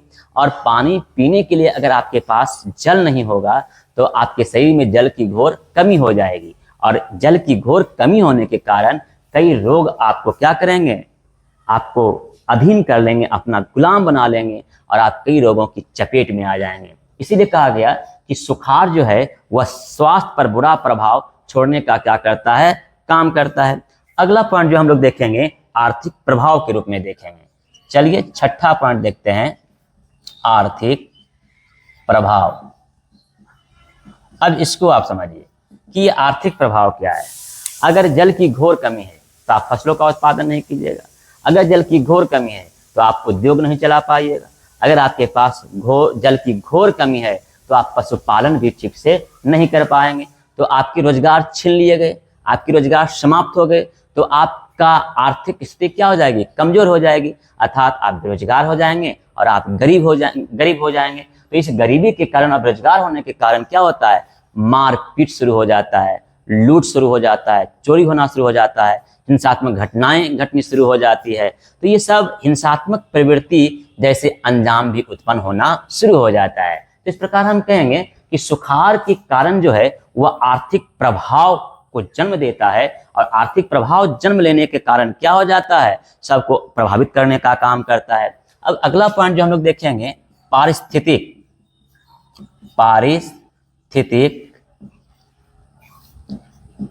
तंत्र का प्रभावित होना। हम लोग बाढ़ के समय में देख लेते कि पारिस्थितिकी तंत्र किसे कहते हैं। तो यह जान रहे कि हमारे जो आसपास के परिवेश है, यानी जीव और वातावरण, इन दोनों का होना जरूरी है, तभी पारिस्थितिकी तंत्र जो है वह स्वस्थ रह पाएंगे और स्वच्छ रह पाएंगे। अगर इनमें से किन्हीं भी जीवों की संख्या में कमी आनी शुरू हो जाएगी तो पूरा पारिस्थितिक तंत्र जो है वह खतरे में पड़ जाएगा। तो इसीलिए अगर सुखाड़ आ गया, सूखा आ गया, तो जल की अभाव हो गया, जल की कमी हो गया, हमारे पास जल जो है आवश्यकता के अनुरूप नहीं है, तो क्या पेड़ पौधे भी जीवित रह पाएंगे? नहीं रह पाएंगे। क्या पशु पक्षी जीवित रह पाएंगे? नहीं रह पाएंगे। ऐसे हालातों में पारिस्थितिकी तंत्र क्या हो जाते हैं, प्रभावित हो जाते हैं। आहार श्रृंखला और खाद्य श्रृंखला, ये दोनों क्या हो जाते हैं, अनबैलेंस हो जाते हैं, यानी संतुलन बिगड़ जाता है। इस प्रकार से हम कह सकते हैं कि पारिस्थितिक तंत्र भी सुखाड़ के कारण क्या होता है, प्रभावित होता है, और इसलिए जो है पूरी दुनिया संकट में आ जाती है। चलिए हम लोग नेक्स्ट पॉइंट देखते हैं, और 8वां पॉइंट देखते हैं, पशु के लिए चारे की कमी। ध्यान दीजिए, पशु के लिए चारे की कमी। बार बार बता रहे हैं कि अगर सुखाड़ होगा तो जल का अभाव हो जाएगा, और जल के अभाव में आप पशुओं के लिए चारे की खेती नहीं कर पाइएगा, घास खेतों में नहीं लगा पाइएगा, और इसके न होने के कारण पशुओं को खाने के लिए भी भोजन का अभाव हो जाएगा। सिर्फ मानव ही नहीं, यानी मानव, पशु, पक्षी सभी भोजन के लिए तरस जाएंगे, और भोजन के अभाव में उनका शरीर का संतुलन बिगड़ जाएगा, और कई लोग मृत्यु को क्या कर लेंगे, प्राप्त कर लेंगे। अर्थात इस आधार पर हम कह सकते हैं कि सूखा या सुखाड़ का बुरा प्रभाव, नकारात्मक प्रभाव, निगेटिव प्रभाव जो है हम पर, पशुओं पर, पक्षियों पर, वनों पर, पत्थरों पर, पहाड़ों पर, मृदाओं पर, सब पर पड़ता है। यानी कह सकते हैं कि जैविक घटक और अजैविक घटक दोनों जो हैं सामूहिक रूप से सूखा से क्या होते हैं, प्रभावित होते हैं। तो यहाँ तक हमको समझने में कोई दिक्कत नहीं हुआ। चलिए नेक्स्ट पॉइंट की ओर हम लोग चलते हैं, और अब देखेंगे सुखाड़ से बचाव। अब ध्यान दीजिए, ये आपका पॉइंट आता है, क्या आता है, सुखाड़ से बचाव। यानी अगर सुखाड़ जैसी आपदा जन्म ले ली तो आप उससे कैसे लड़िएगा। ध्यान दीजिए, सूखा हो या सुखाड़ हो, यह एक प्राकृतिक आपदा है जो अत्यंत धीरे धीरे आती है। ये अचानक नहीं आती है और तीव्र गति से नहीं आती है। सुखाड़ या सूखा जो है एक प्राकृतिक आपदा है, और यह धीरे धीरे आती है। आपसे यहाँ क्वेश्चन पूछ लिया जाएगा कि सूखा जो प्राकृतिक आपदा है वह कैसे आती है, तो अत्यंत धीरे धीरे आती है। तो हम उस सुखाड़ जैसे आपदाओं से कैसे बचाव कर सकते हैं, या उससे कैसे हम बच सकते हैं। तो इसमें पहला पॉइंट देंगे, पेड़ पौधों को लगाकर, या इसी को आप कह सकते हैं वृक्षारोपण कर।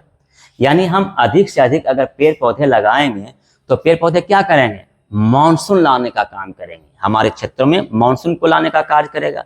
और जब मानसून आएगी तो बारिश होगी, वर्षा होगी, और जब वर्षा होगी तो फिर जल हमारे पास पर्याप्त मात्रा में संचित होना शुरू हो जाएंगे, और फिर हम उन जलों से अलग अलग क्रियाकलापों में उसका उपयोग करना आरंभ कर देंगे। तो सुखाड़ से बचाव का सबसे अच्छा तरीका माना जाता है वृक्षारोपण, अर्थात पेड़ पौधे अधिक संख्या में, अधिक मात्राओं में लगाने का काम करना चाहिए। फिर आता है इसका दूसरा पॉइंट, हम लोग देख सकते हैं कि जल का संरक्षण। चलिए दूसरा पॉइंट देखते हैं, जल का संरक्षण।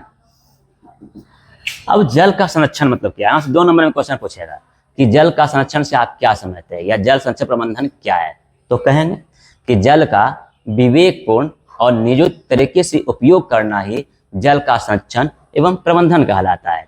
तो जो बारिश हो रही है, जो वर्षा का पानी पृथ्वी पर आ रही है, हम उस जल को कैसे संग्रह करेंगे, किस प्रकार से जमा करेंगे, संचित करेंगे, उसके बारे में बता रहा है। अर्थात अधिक संख्या में नदी, तालाब, पोखर, सरोवर, कुआं इत्यादि का निर्माण करवा देंगे, ताकि वर्षा का जल जो है इन सभी जल स्रोतों में जल को संचित करने का काम करे, जमा करने का काम करे, संग्रह करने का काम करे, ताकि हमारे क्षेत्रों में, हमारे प्रांतों में, हमारे राज्यों में या हमारे देश में सुखाड़ या सूखा जैसी आपदाएं जन्म न ले।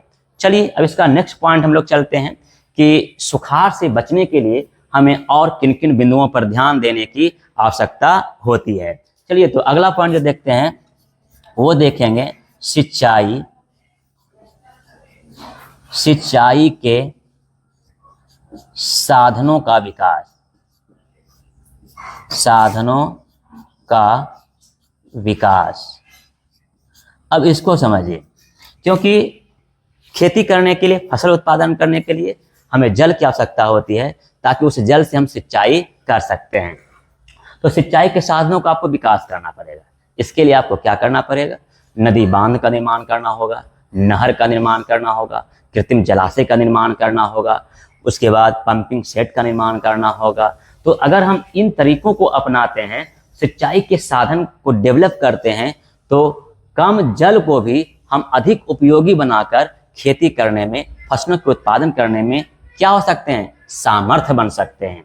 तो सिंचाई के साधन को विकास कर या सिंचाई के साधनों को बढ़ावा देकर हम सुखाड़ जैसे प्राकृतिक आपदाओं से निजात पा सकते हैं। अगला आता है वायु प्रदूषण को कम करना। नेक्स्ट पॉइंट जो आता है आपका वायु प्रदूषण को कम करना। चलिए चौथा पॉइंट हम लोग देखते हैं, वायु प्रदूषण को कम करना। अब इसको समझिए, सबसे पहले जानिए कि वायु प्रदूषण किसे कहते हैं। इसका परिभाषा देंगे कि शुद्ध वायु में अशुद्ध वायु का मिल जाना ही वायु प्रदूषण कहलाता है। अगर आप वायु प्रदूषण को कंट्रोल कर लेते हैं, अगर आप वायु प्रदूषण को नियंत्रित कर लेते हैं, तो जो मौसम अनियमित होती है वह अनियमित मौसम नहीं होगी। सही समय पर मानसून आने का काम होगा, और फिर लगातार बारिश होगी, वर्षा होगी, और इन्हीं वर्षा के कारण पानी, जल जो है संचित होगा, जमा होगा, और फिर हमारे क्षेत्रों में सुखाड़ की स्थिति उत्पन्न नहीं होगी। अगर सुखाड़ जैसी आपदा जन्म ले भी ली तो हमारे पास जल क्या है? संचित है, जमा है। तो हम सुखाड़ जैसे आपदाओं से निजात पा सकते हैं, या आपदाओं से क्या हो सकते हैं? बच सकते हैं। चलिए पांचवा पॉइंट देखिए, नदियों पर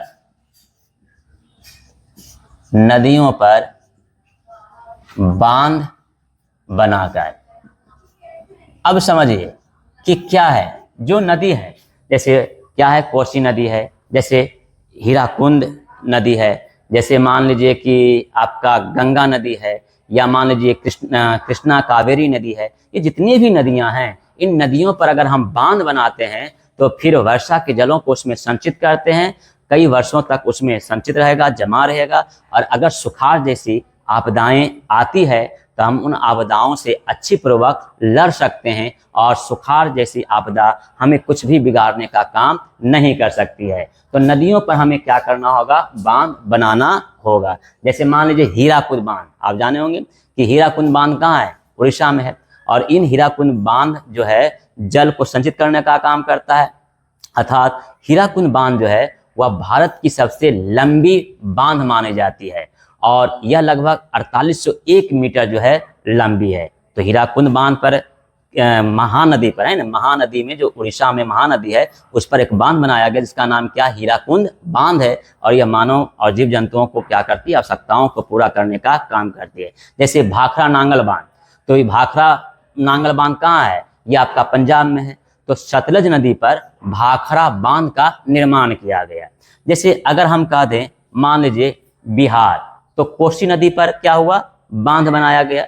तो ये सब जो बांध हैं, यही सब बांध बनाकर जो है पानी को जमा किया जाता है, संचित किया जाता है, संग्रह किया जाता है और इसका अलग अलग क्षेत्रों में हम क्या करते हैं, उपयोग करने का काम कर सकते हैं। जैसे गुजरात एक राज्य है और वहाँ एक नर्मदा नदी है, तो नर्मदा नदी पर बांध बनाया गया, तो वो क्या कहलाया, नर्मदा बांध कहलाया। तो नर्मदा बांध परियोजना के द्वारा गुजरात निवासियों को क्या किया जा रहा है, जल उपलब्ध कराने का काम किया जा रहा है। तो हम देखें कि अलग अलग राज्यों में अलग अलग नदियों पर अलग अलग बांध बनाकर अलग अलग परियोजनाओं को क्रियान्वित किया जा रहा है। तो ये भी आप समझ गए कि नदियों पर बांध बनाकर भी हम जल का संरक्षण कर सकते हैं, बचाव कर सकते हैं और सुखाड़ जैसी आपदाओं से हम क्या कर सकते हैं, बच सकते हैं।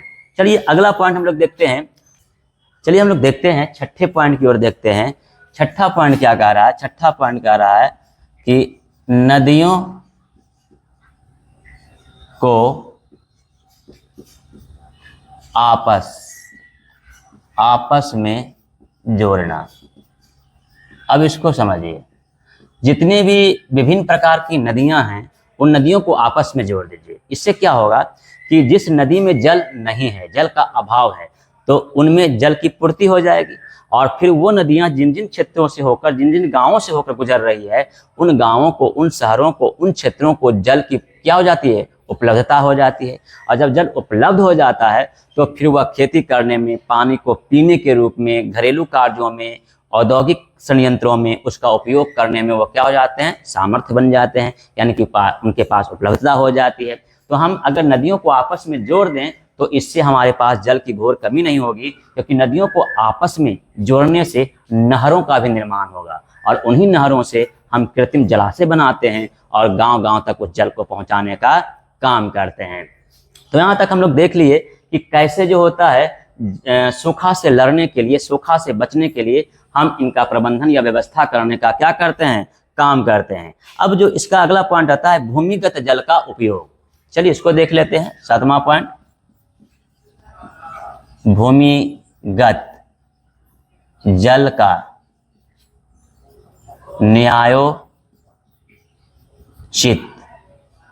न्यायोचित उपयोग। अब इसको समझिए, भूमिगत जल क्या है। तो भूमि के अंदर जो जल पाया जा रहा है उसे हम क्या कहते हैं, उसे हम भूमिगत जल कहते हैं।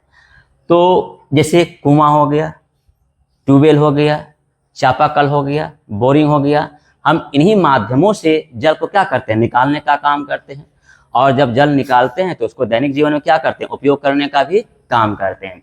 अब इसमें देखो क्या है कि भूमिगत जल का न्यायोचित उपयोग, यानी जितनी आवश्यकता हमें भूमिगत जल की पड़ती है उतना ही हम अपना उसका उपयोग करने का काम करें। व्यर्थ में हम भूमिगत जल की घोर बर्बादी करने से क्या करें, बचें। तो अगर हम जल का न्यायोचित उपयोग करते हैं तो फिर हम सुखाड़ जैसी समस्याओं को उत्पन्न होने से रोक सकते हैं और अगर सुखाड़ आ भी गया तो हम उस पर काबू भी या नियंत्रण भी पा सकते हैं। तो ये हम लोग देखें कि सुखाड़ से बचाव हम कैसे कर सकते हैं। अब ध्यान दीजिए कि इन पद्धतियों को अपनाते हुए हम बाढ़ और सुखाड़ जैसे प्राकृतिक आपदाओं से लड़ सकते हैं, मुकाबला कर सकते हैं और हम इससे निजात पाते हुए फिर से अपनी डेवलपमेंट प्रक्रियाओं को आगे बढ़ाने का काम कर सकते हैं। आपदाएं अपनी ओर है और मानव का जीवन दूसरी ओर है। तो इन दोनों के बीच में संघर्ष चलता है, प्रतिस्पर्धा चलता है। आप जितना जागृत रहिएगा, जितना सचेत रहिएगा, जितने आप प्रशिक्षित रहिएगा, आप उतना ही आपदाओं से मुकाबला कर सकते हैं, लड़ते हुए आगे बढ़ सकते हैं। तो यह चैप्टर, यह लेसन जो है यहीं पर समाप्त होता है। अब हम लोग प्राकृतिक आपदा एवं प्रबंधन, बाढ़ तथा सुखाड़ के अभ्यास प्रश्न उत्तर को देखेंगे। जो हम पाठ समझे, जो हम पाठ को पढ़े हैं, उन पाठ से संबंधित जो अभ्यास में प्रश्न दिया गया है उसको हम सॉल्व करने का काम करेंगे, हल करने का काम करेंगे। तो चलिए, पहला स्टेप जो है वह आपका वस्तुनिष्ठ प्रश्न है। तो पहला स्टेप जो वस्तुनिष्ठ प्रश्न है उसके बारे में देखिए क्या क्वेश्चन कह रहा है। पहला क्वेश्चन कह रहा है कि नदियों में बाढ़ आने का प्रमुख कारण क्या है। तो पहला ऑप्शन है जल की अधिकता, दूसरा ऑप्शन है नदी की तली में अवसाद की जमाव होना, तीसरा ऑप्शन है वर्षा की अधिकता और चौथा ऑप्शन है सभी। तो इसमें उत्तर हो जाएगा चौथा नंबर सभी, क्योंकि ये सभी कारण हैं जो बाढ़ आने का कारण बनता है। दूसरा क्वेश्चन है बिहार का कौन सा क्षेत्र बाढ़ ग्रस्त क्षेत्र है। तो इसका पहला ऑप्शन है पूर्वी बिहार, दूसरा ऑप्शन है दक्षिणी बिहार, तीसरा ऑप्शन है पश्चिमी बिहार, चौथा ऑप्शन है उत्तरी बिहार। तो इसका सही उत्तर होगा डी नंबर, उत्तरी बिहार। चलिए तीसरे क्वेश्चन की ओर चलते हैं कि तीसरा प्रश्न क्या कह रहा है। किस नदी को बिहार का शोक कहा जाता है। तो पहला ऑप्शन है गंगा, दूसरा ऑप्शन है गंडक, तीसरा ऑप्शन है कोसी और चौथा ऑप्शन है पुनपुन। तो इसमें उत्तर तीसरा नंबर सही हो जाएगा, कोसी नदी को कहा जाता है। चलिए चौथा क्वेश्चन है बाढ़ क्या है। तो पहला ऑप्शन है प्राकृतिक आपदा, दूसरा ऑप्शन है मानवजनित आपदा, तीसरा ऑप्शन है समान आपदा और चौथा ऑप्शन है नन। तो इसमें सही उत्तर जो हो जाएगा पहला नंबर हो जाएगा प्राकृतिक आपदा। चलिए हम लोग पांचवें क्वेश्चन की ओर चलते हैं। सूखा किस प्रकार की आपदा है। तो पहला ऑप्शन है प्राकृतिक आपदा, दूसरा ऑप्शन है मानवजनित आपदा, तीसरा ऑप्शन है समान आपदा और चौथा नंबर है नन, इनमें से कोई नहीं। तो इसका सही उत्तर हो जाएगा पहला नंबर प्राकृतिक आपदा। फिर छठा क्वेश्चन है सूखे की स्थिति किस प्रकार आती है। तो पहला ऑप्शन है अचानक, दूसरा ऑप्शन है पूर्व सूचना के अनुसार, तीसरा ऑप्शन है धीरे धीरे, चौथा ऑप्शन है नन। इसमें सही उत्तर हो जाएगा तीसरा नंबर धीरे धीरे। फिर आपका सातवां क्वेश्चन आता है कि सूखे के लिए जिम्मेवार कारक कौन है। तो पहला ऑप्शन है वर्षा की कमी, दूसरा ऑप्शन है भूकंप, तीसरा ऑप्शन है बाढ़ और चौथा ऑप्शन है ज्वालामुखी क्रिया। इसमें सही उत्तर हो जाएगा पहला नंबर वर्षा की कमी। उसके बाद आठवां प्रश्न है कि सूखे से बचाव का एक मुख्य तरीका है। तो पहला ऑप्शन है नदियों को आपस में जोड़ देना, दूसरा ऑप्शन है वर्षा जल संग्रह करना, तीसरा ऑप्शन है बाढ़ की स्थिति उत्पन्न करना और चौथा ऑप्शन है नन। तो इसमें सही उत्तर हो जाएगा वर्षा जल संग्रह करना। हम लोग पहले स्टेप ऑब्जेक्टिव क्वेश्चन देख लिए। अब हम लोग देखते हैं स्टेप नंबर आपका क्या आ जाता है 2 नंबर, अर्थात लघुत्तरीय प्रश्न की ओर चलते हैं, जहां से आपको 2 नंबर का ये क्वेश्चन पूछेगा। तो चलिए बारी बारी से देखते हैं। पहला क्वेश्चन है बाढ़ कैसे आती है, ये आपको बताना है। बाढ़ की परिभाषा नहीं पूछ रहा है, बाढ़ कैसे आती है ये पूछ रहा है। तो कहेंगे कि जब लगातार बारिश होती है और उस बारिश का जल जो होता है जब भूमि पर प्रवाहित होते हुए नदियों में जाकर अपने अवसादों के साथ जमा हो जाता है, तो फिर नदियों का जल स्तर भूभाग पर फैल जाती है, जिसके कारण बाढ़ आती है। तो आप समझ गए कि बाढ़ कैसे आती है। फिर समझिए, लगातार बारिश होने से मूसलाधार वर्षा जब होती है तो पानी का एक बहाव होता है और उस बहाव में अपने साथ कई अवसादों को साथ लेकर जल स्रोतों में जाकर गिर जाती है और फिर जल स्रोत का जो जल का स्तर है वह ऊपर बढ़कर भूभाग में फैल जाती है। इन्हीं कारणों से बाढ़ आती है। तो पहला क्वेश्चन समझ में आ गया। चलिए हम लोग दूसरे प्रश्न की ओर चलते हैं। क्या कर रहा है, बाढ़ से होने वाली हानियों की चर्चा करें। तो कहेंगे कि बाढ़ से निम्नलिखित हानियां होती है। डैश देंगे। पहला पॉइंट देंगे फसलों की बर्बादी होना, एक। दूसरा पॉइंट देंगे भवनों का गिर जाना। तीसरा पॉइंट देंगे विभिन्न प्रकार का बीमारी जन्म लेना, जैसे हैजा, तपेदिक, मलेरिया, टाइफाइड, अतिसार, ईटीसी। फिर चौथा पॉइंट देंगे कि बाढ़ के कारण पशु पक्षियों की हत्या होना। फिर पांचवा पॉइंट भी दे सकते हैं कि बाढ़ के कारण जो होता है परिवहन और संचार क्रियाएं बाधित हो जाती है। तो इस तरह से हम 5 पॉइंट दे सकते हैं बाढ़ से होने वाले हानियों के बारे में। चलिए तीसरे प्रश्न की ओर हम लोग चलते हैं। क्या कह रहा है कि बाढ़ से सुरक्षा हेतु अपनाई जाने वाली सावधानियों को लिखें। यानी बाढ़ से हम सुरक्षा कैसे प्राप्त कर सकते हैं। तो इसमें देंगे कि बाढ़ से सुरक्षा पाने के लिए हमें निम्नलिखित सावधानियों पर ध्यान देना होगा। सबसे पहला पॉइंट देंगे कि सभी लोगों को तैरने का प्रशिक्षण प्राप्त होना चाहिए। दूसरा पॉइंट देंगे कि नदियों के तटबंधों पर निगरानी रखना होगा ताकि वह कमजोर होकर टूट ना जाए। और तीसरा पॉइंट देंगे कि बाढ़ के जो पानी है वह एक जगह जो संग्रहित होता है, जब वो सूखता है तो उस पर हमें डीडीटी का छिड़काव करना चाहिए।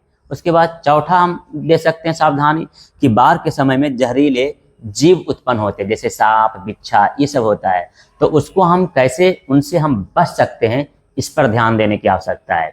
फिर हम कह सकते हैं कि अगला पॉइंट भी दे सकते हैं कि बाढ़ से सुरक्षा पाने के लिए हमें क्या करना होगा, नदियों से 250 मीटर दूरी पर ही मकान का निर्माण करना होगा। और जो हम भवन बनाते हैं वह पिलर आधारित भवन होना चाहिए। अगर हम ऐसा करते हैं तो बाढ़ से हम सुरक्षा पा लेते हैं। और सबसे बड़ी खासियत है कि जो राज्य सरकार और केंद्र सरकार के द्वारा बाढ़ से संबंधित सूचनाएं प्रदान की जाती है उसको ध्यान से सुनना और उसका पालन करना। चलिए तो हम लोग तीसरे क्वेश्चन भी अच्छा से देख लिए। अब चौथा प्रश्न क्या कह रहा है कि बाढ़ नियंत्रण के लिए क्या उपाय हैं। तो इसका जवाब देंगे कि बाढ़ नियंत्रण के लिए निम्नलिखित उपाय हैं। डैश देंगे। पहला पॉइंट देंगे नदियों के ऊपर बांध बनाकर, पहला पॉइंट हुआ। दूसरा पॉइंट देंगे विभिन्न नदियों को आपस में जोड़कर। तीसरा पॉइंट देंगे अधिक से अधिक पेड़ पौधा लगाकर। और चौथा पॉइंट देंगे कि लोगों को तैराकी का प्रशिक्षण देकर। ये 4 पॉइंट के द्वारा हम बाढ़ नियंत्रण के उपाय को कर सकते हैं। इसमें और भी पॉइंट हम लोग दे सकते हैं कि अधिक से अधिक जल स्रोतों को बढ़ावा देकर। चलिए ये चौथा प्रश्न कंप्लीट हो गया। पांचवा क्वेश्चन क्या कह रहा है कि सूखे की स्थिति को परिभाषित करें। तो क्या कहेंगे, कहेंगे कि वार्षिक औसत वर्षा जो है वह 25 सेंटीमीटर से कम होने से जो स्थितियां पैदा लेती है उसे ही हम सुखाड़ कहते हैं। या इसकी दूसरी परिभाषा दे सकते हैं कि बारिश के न होने से जल स्रोतों में जल का अभाव होना ही क्या कहलाता है, सूखा कहलाता है या सुखाड़ कहलाता है। पैराग्राफ चेंज करेंगे, उसके बाद बोलेंगे कि सुखाड़ या सूखा एक प्राकृतिक आपदा है जो धीरे धीरे आती है, लेकिन यह मानव और मानव से अलग प्राणियों को अर्थात जान और माल दोनों को क्षति पहुंचाने का काम करती है। तो चलिए ये भी पांचवा प्रश्न भी हम लोग तैयार कर लिए। अब छठा प्रश्न क्या कह रहा है कि सूखा के लिए जिम्मेवार कारकों का वर्णन करें। तो इसका हम लोग देखेंगे और बोलेंगे कि सूखा के लिए जिम्मेवार कारक निम्नलिखित हैं। पहला पॉइंट देंगे वनों की अंधाधुंध कटाई होने से। दूसरा पॉइंट देंगे भूपृष्ठीय जलों की कमी होने से। तीसरा पॉइंट देंगे नदियों पर बांध न बनाकर। और चौथा पॉइंट देंगे वर्षा जल को संचय नहीं करके। तो ये 4 पॉइंट हैं जिसके आधार पर सूखा को उत्पन्न करने के कारक बनते हैं, घटक बनते हैं। तो हम लोग छठा पॉइंट भी देख लिए। अब 7वां पॉइंट आप देखिए क्या कह रहा है कि सुखाड़ से बचाव के तरीकों का उल्लेख करें। तो इसका जवाब देंगे कि सुखाड़ से बचाव के निम्नलिखित तरीका हैं या निम्नलिखित उपाय हैं। डैश देंगे। पहला पॉइंट देंगे अधिक से अधिक पेड़ पौधा लगाकर, अर्थात वृक्षारोपण को बढ़ावा देकर। दूसरा पॉइंट देंगे कि भूपृष्ठीय जल स्रोतों को बढ़ावा देकर। फिर आप तीसरा पॉइंट दे सकते हैं कि वर्षा के जलों को संचय कर। और फिर चौथा पॉइंट आप दे सकते हैं कि नदियों को आपस में जोड़कर। इन सभी माध्यमों और इन सभी उपायों को अपनाने से ही हम सुखाड़ से बचाव के तरीकों को अपना सकते हैं या तरीकों से बच सकते हैं, सुखाड़ से हम लड़ सकते हैं। चलिए स्टेप 3 हम लोग आते हैं। ये स्टेप 3 जो है ये क्या है, दीर्घ उत्तरीय प्रश्न है, अर्थात लॉन्ग टाइप क्वेश्चन है, जहां से आपको 4 नंबर का क्वेश्चन पूछ लिया जाता है। तो चलिए एक एक कर हम क्वेश्चन को देखते हैं। तो पहला क्वेश्चन है कि बिहार में बाढ़ की स्थिति का वर्णन करें। हम समझाने के क्रम में, पढ़ाने के समय में आपको बताए हैं। चलिए इसका उत्तर भी देखते हैं। फिर से क्वेश्चन देखिए, बिहार में बाढ़ की स्थिति का वर्णन करें। तो इसका जवाब देंगे कि बाढ़ एक प्राकृतिक आपदा है जो मुख्यतः दोनों कारणों से आता है। एक तो प्राकृतिक क्रियाकलापों से आता है और दूसरा मानव जनित क्रियाकलापों से आता है। यह बाढ़ जो प्राकृतिक आपदा है, यह बिहार राज्य को भी प्रभावित करने का काम करता है। बिहार का उत्तरी क्षेत्र है, अर्थात उत्तरी बिहार सबसे अधिक बाढ़ से प्रभावित होता है। इसके कारण यह है कि बिहार और नेपाल की सीमाओं पर जो है एक स्थान है, एक जगह है जिसको हम हनुमान नगर कहते हैं, और उसी के करीब कुशहा एक बस्ती है, एक गांव है, जहां कोसी नदी जो होते हैं वह जब काफ़ी जल उफान पर होता है तो वह अपना मार्ग बदल देता है, और मार्ग परिवर्तन के कारण उसके जल जहां तहां बिखर कर फैलना शुरू हो जाती है। और यही कारण है कि उत्तरी बिहार जल के उहापोह में, अर्थात जल के बहाव में बहना शुरू हो जाता है, और फिर उत्तरी बिहार बाढ़ की समस्याओं से ग्रसित हो जाता है। तो हम यह कह सकते हैं कि उत्तरी बिहार कैसे बाढ़ से प्रभावित होता है, कैसे बाढ़ जन्म लेता है। अब जब बाढ़ उत्पन्न होता है तो उत्तरी बिहार के कई जान और माल को वह क्षति पहुंचाने का काम करता है। जैसे उत्तरी बिहार में, जैसे मान लीजिए कि फसल लगा हुआ है, तो खेतों की फसल जो होती है वह जल में क्या हो जाता है, नष्ट हो जाता है, बह जाता है। जो पशु लोग होते हैं वह पशु भी जल में प्रवाहित होकर नष्ट हो जाते हैं। जो आपके पेड़ पौधे होते हैं, बागवान होता है या बागान होता है, तो ये बागान जो है यह भी नष्ट हो जाता है। आपके जो घर होते हैं वह भी जल के बहाव में ढहकर गिर जाते हैं। तो आप देखिए कि जान भी गई और माल अर्थात संपत्ति का भी नष्ट हुआ। तो उत्तरी बिहार इन बाढ़ से त्रस्त होते हैं, ग्रसित होते हैं, बुरे प्रभाव से प्रभावित हो जाते हैं। इतना ही नहीं, बाढ़ के आने से जो होता है वह परिवहन जैसी समस्याएं भी जन्म लेती है, अर्थात परिवहन बाधित हो जाता है। जैसे रेलवे लाइन जो है, सड़क यातायात जो है, वायुयान यातायात जो है, ये सब बाधित हो जाते हैं और फिर आवागमन की क्रियाएं ठप पड़ जाती है। इतने ही नहीं, संचार व्यवस्था जो होता है वह भी नष्ट हो जाता है, अर्थात सूचनाएं आदान प्रदान करने में भी दिक्कतों का सामना करना पड़ जाता है। इस प्रकार हम कह सकते हैं कि बिहार बाढ़ जैसी प्राकृतिक आपदाओं से हमेशा ग्रसित होता है और इससे हमेशा लड़ने का काम करता है। अब ऐसी बिहार में जो बाढ़ की स्थिति आती है, इससे बिहार को काफ़ी क्या होता है, क्षति उठाना पड़ता है। बिहार के विकास में एक कह सकते हैं बाधक स्वरूप जो है प्राकृतिक आपदा भी आती है, और इस प्राकृतिक आपदा में बाढ़ एक कारण बन जाता है। इस प्रकार हम कह सकते हैं कि बिहार की जो स्थितियां, जो भयावह समस्याएं जन्म लेती है, उन समस्याओं के कारण जो है वह बाढ़ जो है एक विकराल रूप धारण करता है, और इन विकराल कारणों के कारण ही बिहार क्या होता है, बाढ़ की चपेट में आता है, और बिहार की संचार प्रणाली, बिहार की जीवन यापन, बिहार के डेवलपमेंट, बिहार की तरक्की और विकास जो होता है वह अवरुद्ध हो जाता है। अतः इस प्रकार हम कह सकते हैं कि बिहार में बाढ़ की स्थिति अत्यंत भयावह होती है, भयानक होती है। तो ये आप पहले प्रश्न को अच्छे से समझ लिए। चलिए हम लोग दूसरे प्रश्न की ओर चलते हैं। दूसरा प्रश्न क्या कह रहा है, बाढ़ के कारणों एवं इसकी सुरक्षा संबंधी उपायों का विस्तृत वर्णन करें। तो सबसे पहले जानिए कि बाढ़ के कौन कौन से कारण हैं। तो बोलेंगे बाढ़ के निम्नलिखित कारण हैं। पहला कारण देंगे, लगातार बारिश होने से बाढ़ उत्पन्न होती है। दूसरा पॉइंट देंगे कि बांधों के टूटने से बाढ़ की समस्याएं जन्म लेती है। तीसरा कारण देंगे, नदियों के तटबंध कमजोर होने से बाढ़ की भयावह स्थितियां जन्म लेती है। चौथा कारण देंगे कि वृक्षों की अंधाधुंध कटाई होने से बाढ़ की समस्याएं जन्म लेती है। पांचवा पॉइंट देंगे, नदियों का आपस में लिंक न जुड़ने के कारण भी बाढ़ जैसी समस्याएं जन्म लेती है। तो ये सभी कारण हैं, ये सभी रीजन हैं जो बाढ़ को जन्म देने का कारण बनता है और उसका मुख्य फैक्टर बनता है। चलिए अब इसी में एक और प्रश्न जुड़ा हुआ है कि बाढ़ से सुरक्षा संबंधी उपाय क्या हैं। तो बोलेंगे कि बाढ़ से सुरक्षा संबंधी उपाय इस प्रकार है।